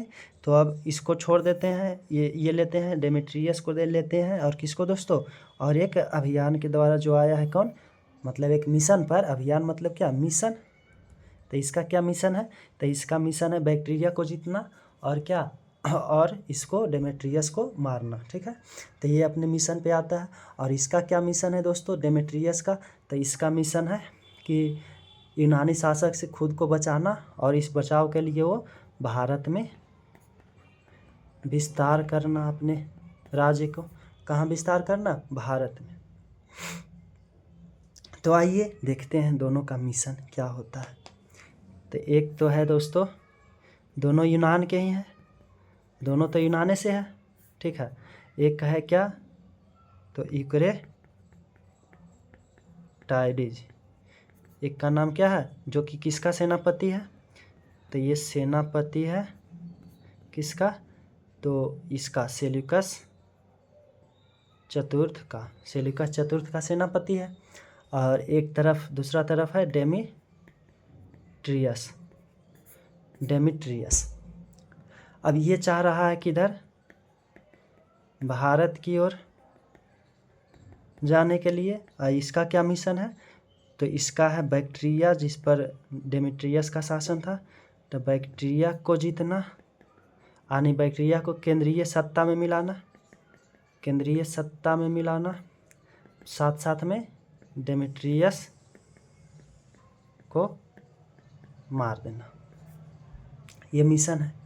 अब चूंकि डेमेट्रियस को पता चल जाता है कि यूक्रेटाइडिस को भेजा है पूरे सेना के साथ, तो ये जाता है भारत के पहले तक्षशिला को जीतता है। किसको? तक्षशिला को जीतता है। ये देखो भारत है ना, ये समझो कि अब भारत है, तो यहाँ पे तक्षशिला है। क्या है दोस्तों? तक्षशिला है, पाकिस्तान वाला क्षेत्र में। इसको पंजाब वाला क्षेत्र भी बोला जाता है। क्या? पंजाब। ठीक है, पंजाब में तक्षशिला। पंजाब दोस्तों भारत में अभी तो थोड़ा सा पंजाब है। पंजाब अभी भारत में कितना है? थोड़ा सा। उसके आधा से ज़्यादा कहाँ चला गया? पाकिस्तान में बंटवारा के बाद चला गया। तो पंजाब आप देखोगे मैप में, तो पंजाब देखो आप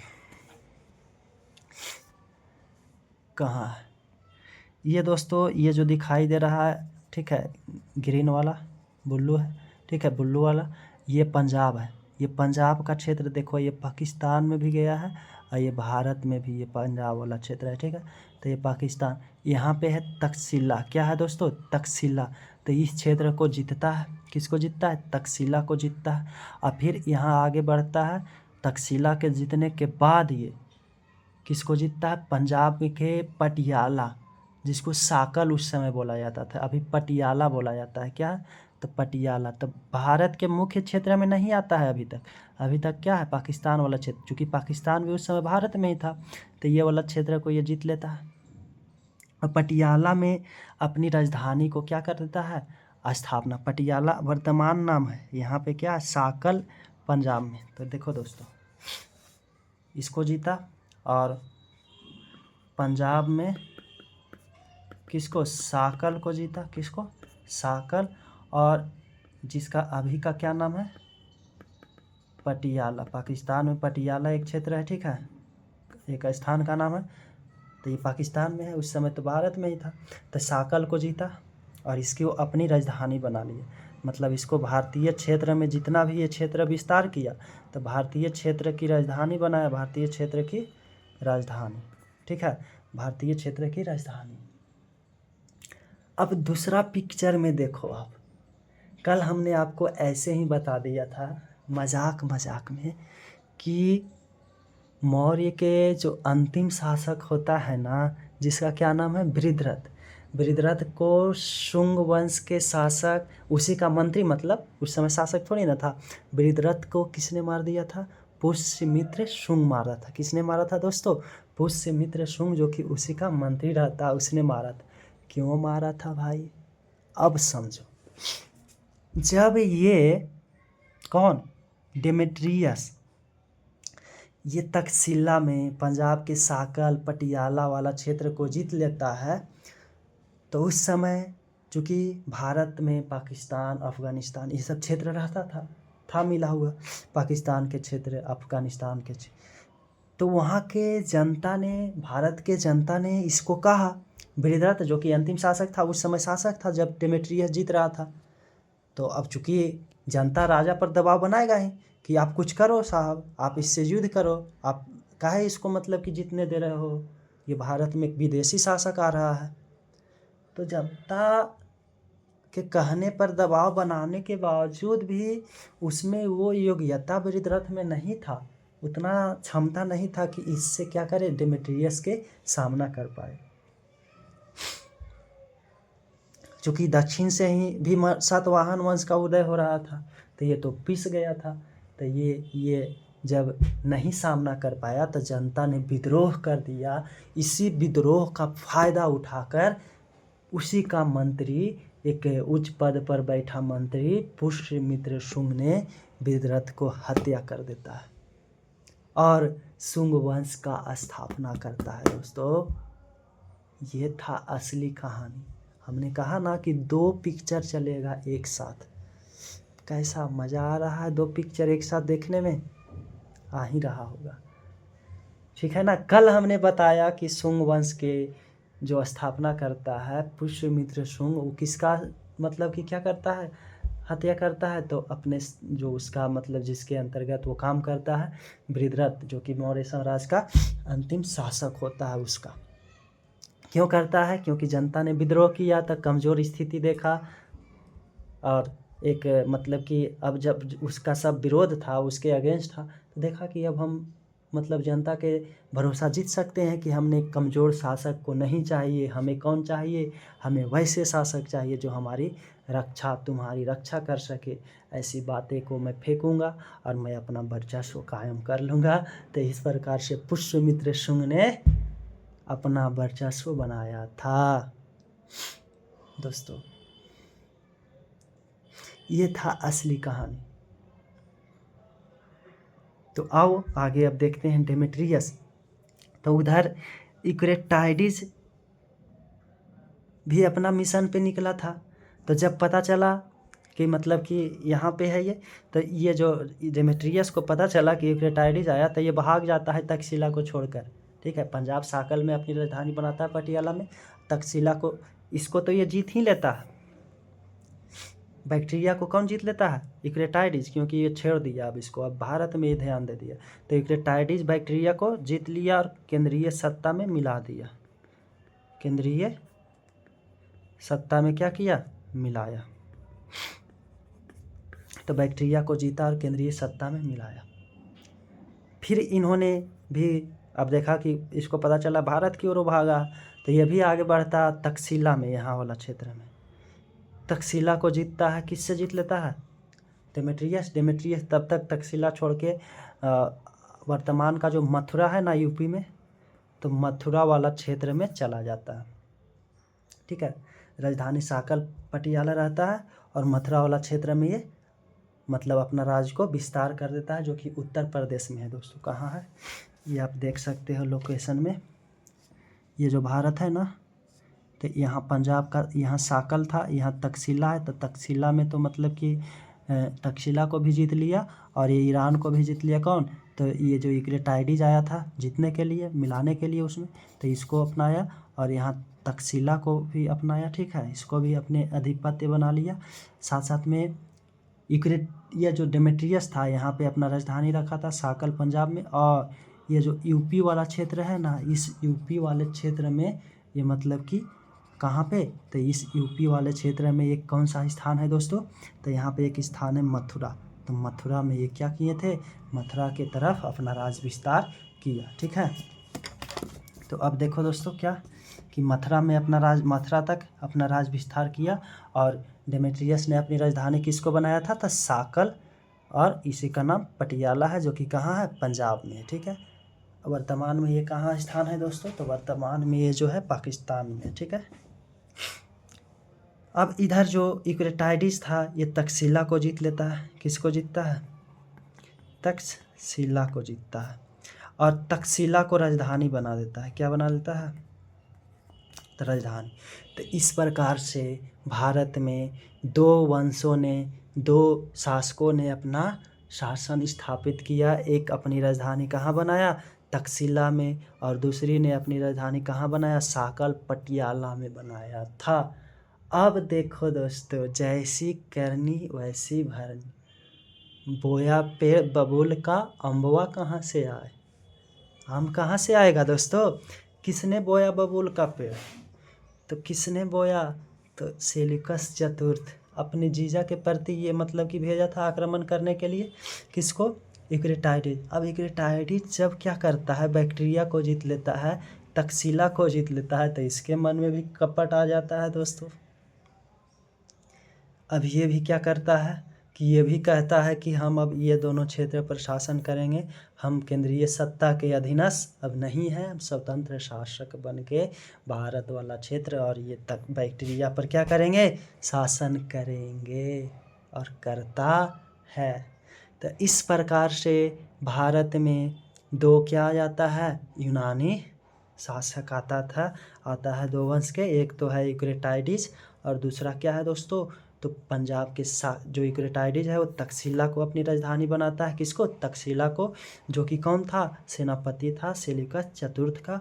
और दूसरा जो है वो कौन है, डेमेट्रियस किसको राजधानी बनाता है, तो पंजाब के साकल, जो कि अभी पटियाला के नाम से जाने जाते हैं। तो ये वाला राजधानी और मथुरा वाला क्षेत्र में विस्तार करता है दोस्तों। समझा आपने। फिर इस प्रकार से दोस्तों ये जो आपका समझो इधर डेमेट्रियस भारत पर जब शासन स्थापित करता है कुछ क्षेत्रों में, ठीक है, जो कि अपना राजधानी कहाँ बनाता है, साकल पंजाब के कहाँ, साकल, जो कि वर्तमान नाम क्या है, पटियाला पाकिस्तान में एक स्थान है, ठीक है, इसको बनाता है। ये उपाधि भारतीय राजाओं का उपाधि,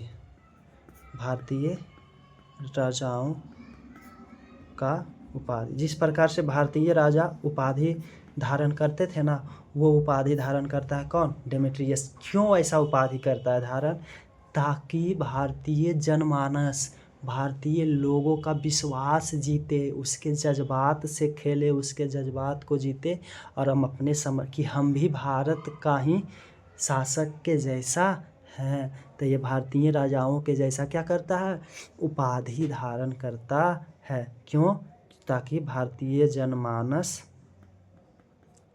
का क्या करे, विश्वास जीते। समझा दोस्तों, ये था डेमेट्रियस रे, ये ठीक है। तो डेमेट्रियस की ये कहानी था। अब इसी डेमेट्रियस, ये जो डेमेट्रियस है ये दोस्तों, ये आप समझो कि डेमेट्रियस जो है वो खरोष्टी लिपि और ग्रीक लिपि, ग्रीक यूनान के था ही, तो ग्रीक और पाकिस्तान वाला क्षेत्र में खरोष्टी भाषा बोला जाता था, हमने पहले बता रहा। तो खरोष्टी लिपि जो अशोक भी स्थापित करवाया था, ग्रीक और खरोष्टी, तो खरोष्टी और ग्रीक लिपि का में मतलब कि इन्होंने क्या किया था, तो सिक्का चलाया था। क्या चलाया था, अभिलेख इन्होंने लिखवाया। तो खरोष्टी और ग्रीक लिपि में क्या लिखवाया? तो सिक्का इन्होंने सिक्का चलवाए। कौन कौन लिपि का? तो खरोष्टी लिपि और ग्रीक लिपि में सिक्का किसने चलवाया? तो डेमेट्रियस ने। ठीक है। फिर दोस्तों इधर कौन है? आपका यूक्रेटाइडिस। यूक्रेटाइडिस ये कहाँ पे है? तक्षशिला, गांधार आप कह सकते हो, तक्षशिला कह सकते हो। तक्षशिला वाले क्षेत्र में इसने अपना साम्राज्य को विस्तार किया। ठीक है। और वहाँ पे गांधार मतलब कि कला, कौन सा कला? या गांधार कला या गांधार शैली कह सकते हो। गांधार कला का विस्तार किया। क्या किया? गांधार में गांधार कला का विस्तार किया। ये जो गांधार कला था वो यूनान प्लस भारतीय कला का विस्तार था, मिश्रण था। क्या था? मिश्रण। मतलब मंदिर ये सब गांधार कला में जो बनाया गया वो यूनानी के आइडिया और भारतीय दोनों को आइडिया को मिलाकर बनाया गया। तो गांधार कला का विस्तार जो हुआ था वो कैसा था? तो यूनान और भारतीय का मिश्रण था गांधार कला। ठीक है। तो ये रहा दोस्तों आपको। अब इधर यूक्रेटाइडिस का जो अंतिम शासक है, किसका? यूक्रेटाइडिस का। अच्छा, इसका डेमेट्रियस का एक शासक और होता है, आप समझो। इसका यूक्रेटाइडिस जो है तक्षशिला में, इसका अंतिम शासक है हेलियोक्लिस। कौन है दोस्तों? तो हेलियोक्लिस अंतिम शासक है। और इस पर यूनान पर मतलब कि शक, इसके बाद जब ये समाप्त हो जाता है दोस्तों, एक और शासक बच गया, उसको हम पढ़ लेंगे।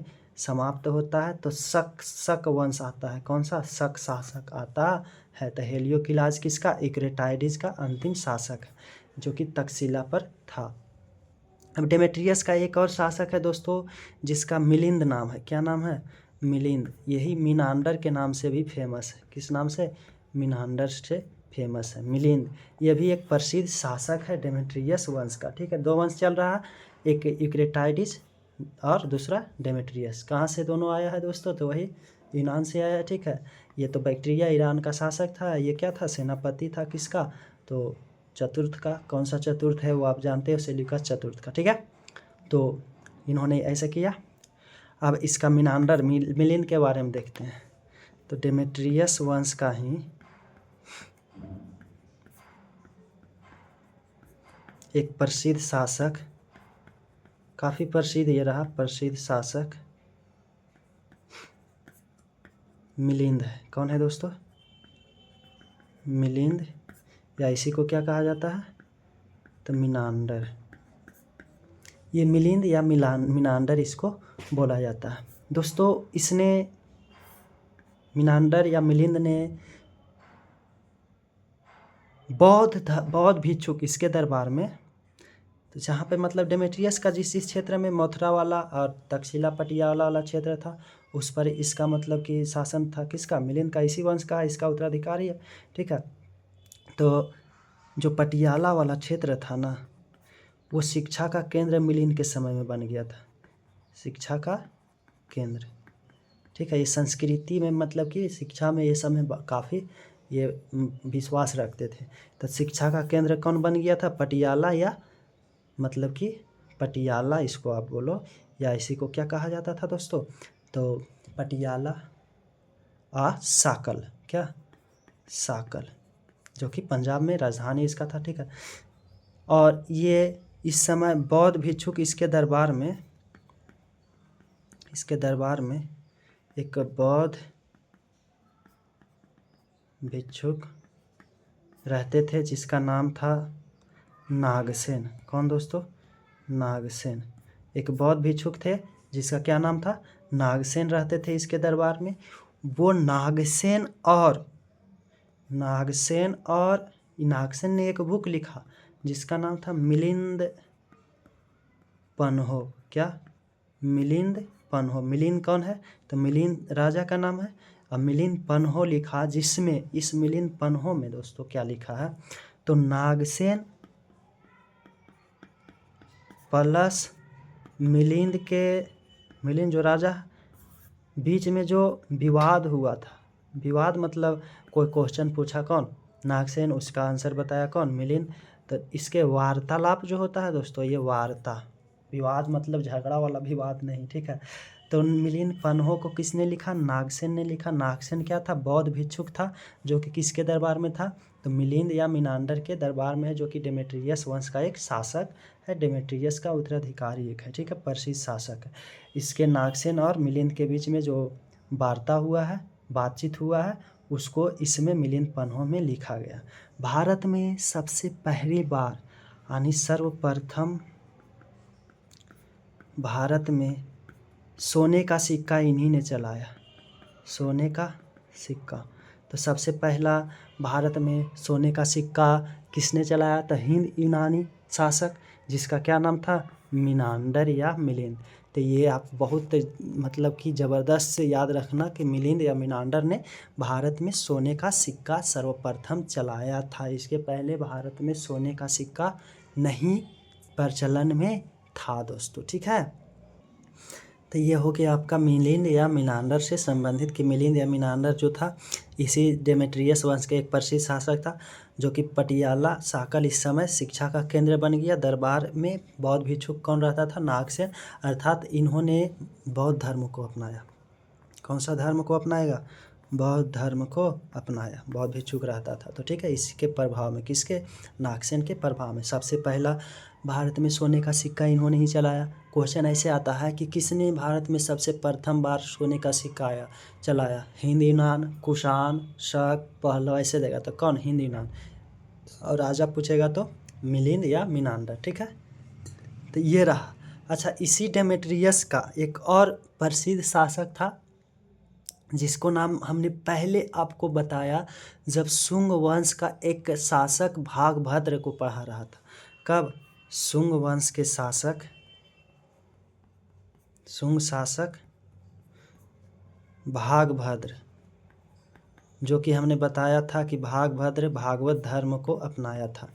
इसके दरबार में हमने आपको ना बताया था कि एक राजदूत आया था, हेलियोडोरस। किसने, अरे हेलियोडोरस हमने बता रखा है आपको कि जिसने विदिशा में दोस्तों बेसनगर में गरुड़ध्वज अभिलेख मतलब स्थापित करवाया है। किसने, जो कि भागवत धर्म का मतलब ज्ञान देता है, भागवत धर्म पर मतलब कि चर्चा करता है, बेसनगर अभिलेख या गरुड़ध्वज अभिलेख, समझा। तो ये हेलियोडोरस जो आया था वो इसी वंश के एक शासक का राजदूत था। उस शासक का नाम भी हमने बताया था आपको कि एंटियोकिड्स था, एंटियाल किड्स। कौन दोस्तों, एंटियाल किड्स था, ठीक है। तो क्या हो गया, हमने बता दिया डेमेट्रियस में 2 शाखा आया था, जिसमें डेमेट्रियस में हमने क्या बताया, तो पहला डेमेट्रियस के बारे में हमने बता रखा कि डेमेट्रियस कैसे कैसे भारत आया, ठीक है, कौन कौन क्षेत्र को जीता, साकल पंजाब को राजधानी बनाया, इन्होंने सिक्के को क्या किया था, तो खरोष्टी और ग्रीक लिपि में चलाया, ठीक है। फिर दूसरा इसी के समांतर हमने बताया क्या, तो यूक्रेटाइडिस इसने कहा हमने कि इन्होंने भी लास्ट में बैक्टीरिया को जीतकर और तक्षशिला को अपनी राजधानी बनाया, ठीक है, और स्वतंत्र खुद को घोषित किया और गंधार शैली का विकसित किया, जो कि गंधार शैली भारत और ग्रीक दोनों पर क्या था, मिश्रण था, ठीक है, दोनों का। फिर हमने इसमें डेमेट्रियस में एक बताया कि मिलिंद नाम का एक राजा जो मिनांडर के नाम से भी जाना जाता था, किसके नाम से, मिनांडर के नाम से भी प्रसिद्ध था। इसके दरबार में नागसेन नामक एक बौद्ध भिक्षुक रहता था। ये नागसेन और इसके बीच, मिनांडर के बीच में जो वार्ता हुआ है, इस वार्ता को मिलिंद पन्हो में लिखा है, किसने, मिनांडर ने, मिलिंद पन्हो में, ठीक है। तो मिलिंद पन्हो में लिखा है, ठीक है। तो ये है मतलब इसकी हमने बता रखा है आपको। तो दोनों का वार्ता सर्वप्रथम भारत में ये मिलिंद ने, मिनांडर ने क्या चलाया था, तो सोने का सिक्का सर्वप्रथम चलाया था, सोने का सिक्का, ठीक है। तो ये रहा दोस्तों, इसमें इसी का एक और शासक हमने बताया जिसका क्या नाम था, एंटियाल किड्स। ये जो है हेलियोडोरस इसका एक राजदूत है, इसको भेजता है किसके दरबार में, तो शुंग वंश के शासक। अब देखो ना दोस्तों, अरे ये जो है यूनानी और शुंग दोनों तो समांतर ही चल रहा है ना। उधर भारत में शुंग भी चल रहा है और भारत में ही आके ये भी शासन कर रहा है, ठीक है। तो शुंग वंश के शासक कौन था? भागभद्र। तो भागभद्र, ठीक है। पुष्यमित्र शुंग जो भारत में स्थापना किया इसी समय के बाद है ना। तो दोनों तो चल रहा है, दो फिल्म हमने ऐसे ही बताया कि एक भारत में ऐसे चल रहा था, यहाँ पे मौर्योत्तर काल में शुंग है दोस्तों, फिर सातवाहन है, चेदी है, फिर आपका कण्व है, ये सब है दोस्तों। इधर से आया है जो यूनानी दो गो, एक तो है यूक्रेटाइडिस और एक दूसरा क्या है तो डेमेट्रियस है। तो दोनों तो साथ साथ समांतर चल रहा है। तो इस यहाँ ही तो है इसका राजधानियाँ। तो यहाँ से क्या भेजता है? एक राजदूत को भेजता है किसके दरबार में? तो भागभद्र शुंग वंश के जो शासक एक हमने बताया था उसके दरबार में, जो कि एक गरुड़ध्वज अभिलेख भागवत धर्म से मतलब ये प्रभावित होता है हेलियोडोरस, और यही भागवत धर्म के आधार पर क्या स्थापित करवाता है? तो गरुड़ध्वज अभिलेख स्थापित कराता है। तो इस प्रकार से दोस्तों इस वंश का मतलब कि हिंद यूनान खत्म होता है और यहाँ पे हिंद यूनान के जगह पर शक वंश आ जाता है। शक आ जाता है, शक दोस्तों आएगा। अब शक के बारे में थोड़ा सा जान लेते हैं। हमने बताया था कि इसके बाद जो आएगा 5 से 7 मिनट में, दोनों 5-5 7-7 मिनट में ख़त्म हो जाएगा। तो कर ही देते हैं लगे हाथ, ठीक है। तो आइए शक को देखते हैं दोस्तों। क्या? शक शासक। ये शक जो है दोस्तों इसी का एक अन्य नाम भी है। शक शासक जो है, शक वंश है, अन्य नाम इसी को सिथियन भी बोला जाता है। क्या बोला जाता है? तो सिथियन, ठीक है। तो शक को ही क्या बोला जाता है? सिथियन। चूँकि हम ई क्लास अगर चाहेंगे, ये वाला लंबा वीडियो हो रहा है, इसके चलते अगला मैनेज कर लेंगे तो अगला भी लंबा हो सकता है। अगर ये वाला मैनेज कर लेंगे तो अगला 1 घंटा में आ जाएगा, ठीक है। तो ये हो जाएगा दोस्तों। अब कितनी इंटरेस्टेड कहानी है, कहानी ही तो है, ठीक है। तो इसका जो एक और नाम था वो क्या था? तो इसका एक और नाम क्या था? तो सिथियन था। हमने बताया था आपको कि ये भारत है, ये पाकिस्तान, यहाँ पे अफ़गानिस्तान और यहाँ पे क्या है? ईरान है। और यहाँ पे हमने बताया एक गोमल दर्रा, 2 पहाड़ों के बीच का जो रास्ता होता है पतला, उसी को दर्रा बोला जाता है। तो इसी गोमल दर्रा के द्वारा ये सब आए थे, ठीक है। तो शक कहाँ से आए थे? तो सीरिया के उत्तर से। आपको सीरिया दिखाएं कहाँ है? चलो दिखाते हैं। ये भारत है, पाकिस्तान, अफ़गानिस्तान, ईरान, ठीक है। और ये आपको दिखाई दे रहा है दोस्तों सीरिया। सोचो यहाँ से मतलब कि गया था शक, भारत। कहाँ से? यहाँ से गया था। अरे सबका नज़र भारत पर था। देखा कि अरे यहाँ वाला लोग गया, सब तो हिंदी यूनानी है ना दोस्तों। तो यहाँ से मतलब गया, देखा इधर उधर वाला राजा जा रहा भारत, भारत में क्या है भाई, हम भी देखते हैं जा कर के, ठीक है। यही काम मतलब होता है। आप पढ़ोगे जब मॉडर्न आधुनिक भारत तो उस समय भी, ठीक है। तो सीरिया वाला भी जाता है यहाँ पे, इसको शक कहा जाता है। ये सीरिया के यहाँ से जाता है, ठीक है। तो यहाँ से जाता है भारत की ओर, ठीक है। तो ये जाएगा। तो यहाँ से जब जाता है तो यहाँ पे एक दर्रा है, बीच का रास्ता है, जिसको क्या बोला जाता है? गोमल दर्रा। यहाँ पे क्या है दोस्तों? गोमल दर्रा। ये पहाड़ीय भाग है, पर्वतीय भाग है, यहाँ एक बीच में रास्ता पतला है। तो ये जो तुर्की वाला, ये वाला आपका सीरिया वाला लोग है, तो गोमल दर्रा से भारत की ओर एंट्री मारता है। कौन दर्रा से दोस्तों? तो गोमल दर्रा से। तो भारत आता है कौन दर्रा से? गोमल दर्रा। और कहाँ का रहने वाला है? तो सीरिया के उत्तर वाला भाग, सीरिया के उत्तर वाला क्षेत्र में रहता है। हमने अभी देखा रखा है अभी आपको, ठीक है। तो गोमल दर्रा से आता है, सीरिया के उत्तर में ये रहता है दोस्तों। ये जब आता है ना भारत में, ठीक है, तो 5 शाखा में बढ़ जाता है। कितना शाखा में? 5 शाखा में विभक्त होता है भारत में। कितना शाखा में दोस्तों? तो 5 शाखा में। सिंपल है, ये भारत आया दोस्तों, सीरिया के क्षेत्र से आया, गोमल दर्रा से आया, सिथियन के नाम से भी जाना जाता है। 5 शाखा में बढ़ जाता है। 5 शाखा देखते हैं क्या है। तो 5 शाखा में एक दोस्तों एक शाखा रहता है इसका अफ़गानिस्तान में। कौन सा क्षेत्र में? वही जो अफ़गानिस्तान, पर्शिया जिसको बोला जाता था, अफ़गानिस्तान में। और दूसरा जो शाखा था, सिंपल है, कोई बड़ी बात याद करना आपको नहीं है। दूसरा शाखा तक्षशिला, वही पाकिस्तान वाला क्षेत्र में, पंजाब में, ठीक है, तकसीला। और तीसरा क्षेत्र आप गुजरात गिरनार में। कहाँ पे दोस्तों? गुजरात या गिरनार। गिरनार जो मतलब कि गुजरात में ही एक पहाड़ी है गिरनार, तो वो वाला क्षेत्र में है, ठीक है। यही गिरनार झील में, यही गिरनार वाला क्षेत्र में सुदर्शन झील बनवाया था कौन? चंद्रगुप्त मौर्य, ठीक है। उसका मतलब हमने बताया था जीर्णोद्धार अशोक करवाया, रुद्रदामन। रुद्रदामन जो करवाया था वो इसी वंश का शासक है दोस्तों, शक वंश का ही शासक है रुद्रदामन प्रथम, ठीक है। यहाँ से कैसे कैसे दोस्तों कनेक्ट होता है, आप कनेक्ट करोगे कब? जब रिवीजन करते रहोगे तब, ठीक है। तो 3 तो हो गया, पाकिस्तान, तकसीला, वही लगले कौन सा है? गुजरात। और चौथा दोस्तों आपका उज्जैन, क्या? उज्जैन जो मध्य प्रदेश में। और 5 नंबर पे आपका मथुरा उत्तर प्रदेश में। कौन सा? मथुरा उत्तर प्रदेश। तो ये 5 शाखा में बढ़ जाता है, अफगानिस्तान, पाकिस्तान के तकसीला, गुजरात, गिरनार में, उज्जैन और मथुरा में, ठीक है। इसका दोस्तों 2 शासक काफ़ी प्रसिद्ध रहा। किसका? शक का। अच्छा, शक जो था ये क्षत्रप प्रणाली मतलब भारत में शुरू किया। कौन सा? क्षत्रप पद्धति। ये क्षत्रप पद्धति क्या था? क्षत्रप का मतलब होता है, इसका जो अर्थ होता है वो होता है कि किसी विशेष क्षेत्र का अधिपति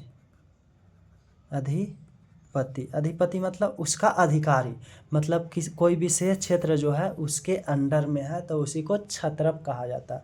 तो देखो ना, क्षत्रप प्रणाली नहीं शुरू किया, यहाँ का कुछ क्षेत्र था इसके अंदर में, कुछ क्षेत्र यहाँ का था, कुछ क्षेत्र यहाँ का था, कुछ क्षेत्र यहाँ। तो इस प्रकार से नहीं लग रहा है कि भारत में ही कुछ यहाँ मतलब क्षत्रप, यहाँ का ये क्षेत्र मेरा है, ये क्षत्रप हो गया, ये क्षत्रप मेरा, ये क्षत्रप। तो क्षत्रप प्रणाली इन्होंने मतलब कि शुरू किया। तो क्षत्रप का मतलब क्या होता है कि किसी विशेष क्षेत्र का अधिपति मतलब मेरे अंदर है अधिकारी, ठीक है, उस क्षेत्र पर मेरा अधिकार है।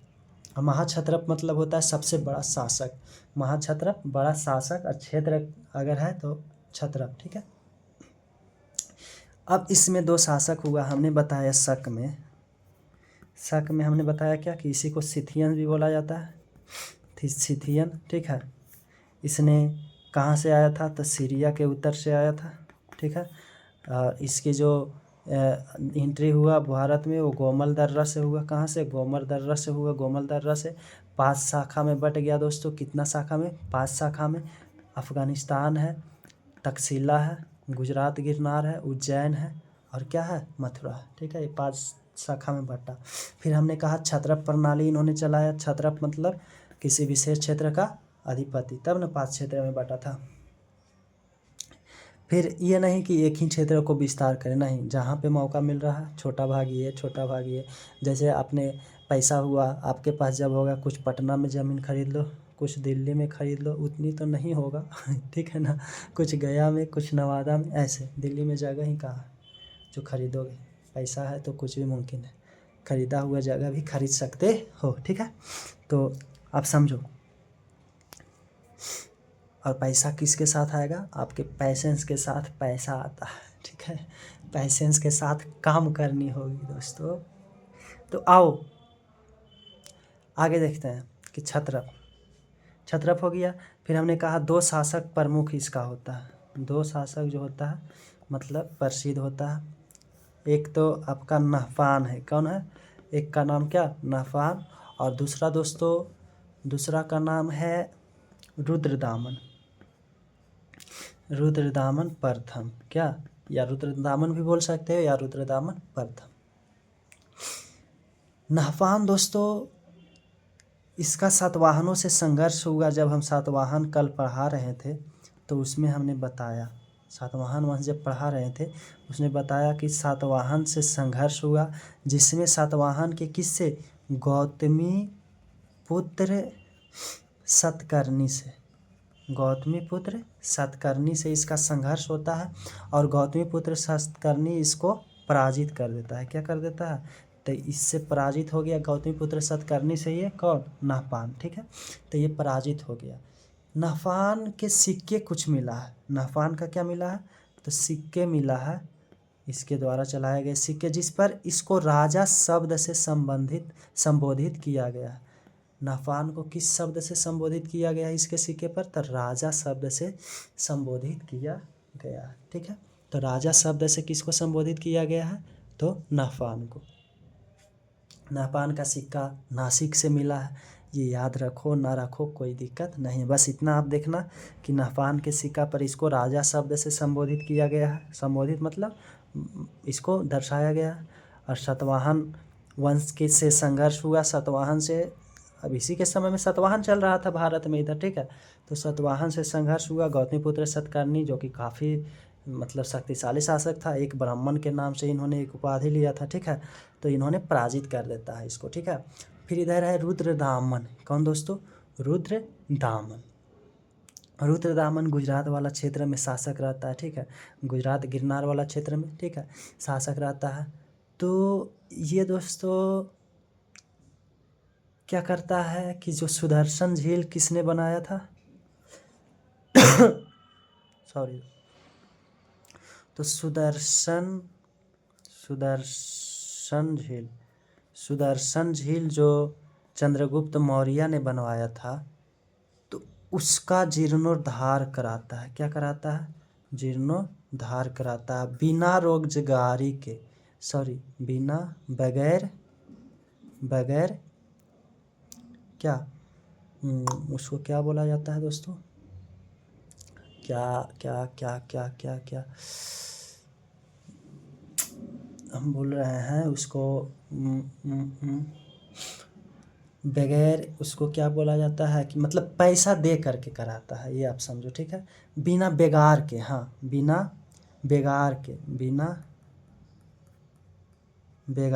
बेगार मतलब पैसा नहीं देना, जो काम करेगा उसको पैसा देता है। यानी बिना बेगार के इन्होंने सुदर्शन झील को जीर्णोद्धार मतलब फिर से उसका मरम्मत कराता है। कौन? रुद्रदामन प्रथम। ठीक है, तो रुद्रदामन किसका मतलब प्रथम किसका जीर्णोद्धार कराता है? तो सुदर्शन झील का बिना बेगार के। इसका जानकारी इसी के द्वारा स्थापित जूनागढ़ अभिलेख, अरे जूनागढ़ अभिलेख हमने बताया है आपको कि इसी जूनागढ़ अभिलेख से पता चलता है कि मौर्य साम्राज्य पश्चिम की ओर फैला था। तो जूनागढ़ अभिलेख को किसने स्थापना करवाया था? तो रुद्रदामन प्रथम ने, जो कि किस वंश का शासक है? तो शक वंश का विदेशी शासक है। तो आपने शक को भी समझ लिया दोस्तों, यहीं से शक खत्म होता है। ठीक है, तो शक जो है सिथियंस के नाम से भी जाना जाता है, सीरिया के गोमल दर्रे से आता है। ठीक है, सीरिया से आता है, गोमल दर्रे से 5 भागों में विभाजित होता है भारत में। ठीक है, अफगानिस्तान, तक्षशिला, उज्जैन और गुजरात गिरनार और एक मथुरा। ठीक है, 2 मतलब शासक को हमने देखा। नाफान जो कि सिक्के पर इन्होंने मतलब क्या राजा शब्द से संबोधित करवाया गया है। ठीक है, सातवाहनों से संघर्ष होता है। इस संघर्ष में सातवाहन के शासक गौतमीपुत्र सतकर्णी जीतता है, नाफान हार जाता है। ठीक है, फिर दूसरा शासक रुद्रदामन प्रथम हमने देखा। रुद्रदामन प्रथम जो है ये क्या करता है? तो सुदर्शन झील का पुनर्निर्माण या कह सकते हो या आप जीर्णोद्धार या मरम्मत करवाता है बिना बेगार के। ठीक है, इसका जानकारी किससे मिलता है? जूनागढ़ अभिलेख से, जिसका इन्होंने ही स्थापना करवाया था और उसमें लिखवाया कि मैंने बिना बेगार के जीर्णोद्धार करवाया है इस क्या झील का। ठीक है, ये जो थे बड़े ही संस्कृत प्रेमी थे। क्या थे? संस्कृत से इसको लगाव था। तो इन्होंने जो जूनागढ़ अभिलेख लिखवाया था तो ये संस्कृत भाषा में, क्योंकि ये संस्कृत प्रेमी थे, तो विशुद्ध संस्कृत भाषा में इन्होंने लिखवाया था। संस्कृत प्रेमी होते थे ये रुद्रदामन प्रथम, तो विशुद्ध संस्कृत भाषा में किसको लिखवाया था? जूनागढ़ अभिलेख। इस वंश का अंतिम जो शासक था, शक का अंतिम शासक, जो शक वंश का अंतिम शासक था उसका नाम था रुद्र सिंह तृतीय। इसको पराजित करेगा आप जब पढ़ोगे गुप्त वंश। नेक्स्ट जो वंश आएगा विदेशी आक्रमण के बाद, तो गुप्त वंश जब पढ़ोगे आप तो चंद्रगुप्त प्रथम तो हमने पढ़ लिया, चंद्रगुप्त द्वितीय को आप पढ़ोगे। इसी को विक्रमादित्य भी बोला जाएगा, ये उपाधि धारण करेगा विक्रमादित्य का। तो इसने क्या करता है, तो रुद्र सिंह तृतीय को समाप्त करके गुजरात वाला जो क्षेत्र रहता है, पश्चिमी क्षेत्र, उसको अपने साम्राज्य में, गुप्त साम्राज्य में मिला लेता है। उसको हम गुप्त वंश जब पढ़ेंगे तब देखेंगे। तो इस प्रकार से शक वंश खत्म होता है दोस्तों। अब शक जब खत्म हो गया, अब हम देखते हैं आगे पहलव वंश। कौन सा वंश? पहलव वंश। तो आइए देखते हैं पहलव वंश। पहलव वंश या इसी को बोला जाता है पार्थियन वंश। क्या? पार्थियन वंश या साम्राज्य आप कह सकते हो, ठीक है। तो पार्थियन, ये पहलव जो आए हैं ये भी ईरान से आए हैं। ईरान तो आपको दिख ही रहा है, तो ये वाला ईरान वाला या मध्य एशिया कह सकते हो आप। तो ये ईरान से, अरे इसी ईरान से आर्य लोग आए थे जो कि वैदिक सभ्यता का स्थापना किया था, ठीक है। तो ये ईरान वाला आपको क्षेत्र दिख रहा है, तो ये ईरान से कौन आया है? तो पहलव आया है, ठीक है। तो ईरान वाला क्षेत्र से आया है पहलव, ठीक है। तो कौन सा क्षेत्र से आया है? ईरान। तो पहलव कहाँ से आ गया दोस्तों? ईरान का मुख्य निवासी था। मुख्य निवासी कहाँ के था? तो ईरान का मुख्य निवासी, ठीक है। तो ये कुछ नहीं, इसमें ये दोनों पहलव और शक में कुछ ज़्यादा पढ़ना ही नहीं। शक में 2 शासक हमने देख लिया, कहाँ से आया था वो देखा, 5 भाग में बट गया था वो देखा, ठीक है, ख़त्म। 2 शासक में भी 2 बात देखा, गरीब जैसा बात। पहला तो हार गया, सिक्के पर अपना उन्होंने राजा से संबोधित किया नफान ने, ठीक है।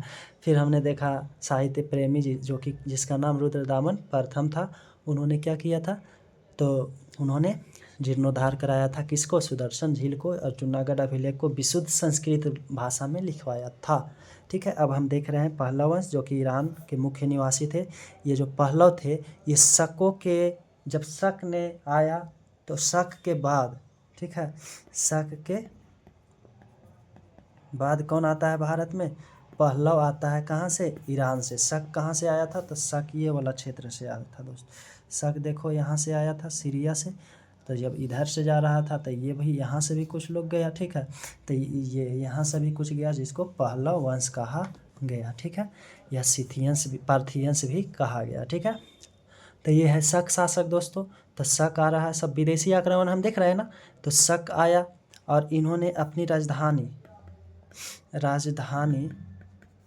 इनकी राजधानी को लेकर विवाद है। ऐसे कहा जाता है कि तक्षशिला, किसको?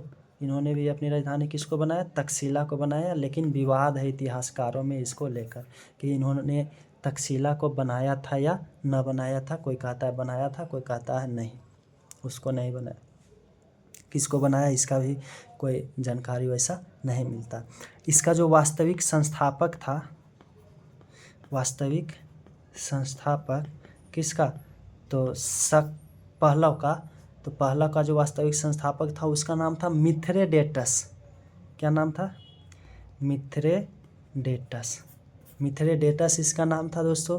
तो मिथ्रेडेटस प्रथम भी आप लगा सकते हो या मिथ्रेडेटस, ठीक है। तो मिथ्रेडेटस ने मतलब कि इसका स्थापना किया। लेकिन सर्वाधिक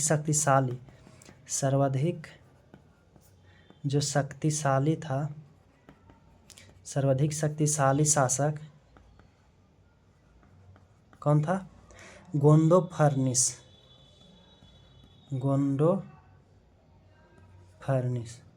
तो गोंडोफर्निस जो था इसका सर्वाधिक शक्तिशाली, प्रथम शासक कौन था? वास्तविक मिथ्रेडेटस था, और शक्तिशाली शासक गोंडोफर्निस। इसी गोंडोफर्निस के समय में दोस्तों, इसी गोंडोफर्निस के समय में पहली बार आज जो ईसाई धर्म भारत में है ना, ठीक है, ईसा मसीह को मानने वाला ईसाई धर्म जो भारत में है, तो पहली बार ये ईसाई धर्म कहाँ का है? यूरोपीय है, यूरोपीय धर्म है, यूनानीय धर्म है, ठीक है। यूनान वाले लोगों को, यूरोप वाले लोगों के लिए ये ईसाई धर्म है, ठीक है।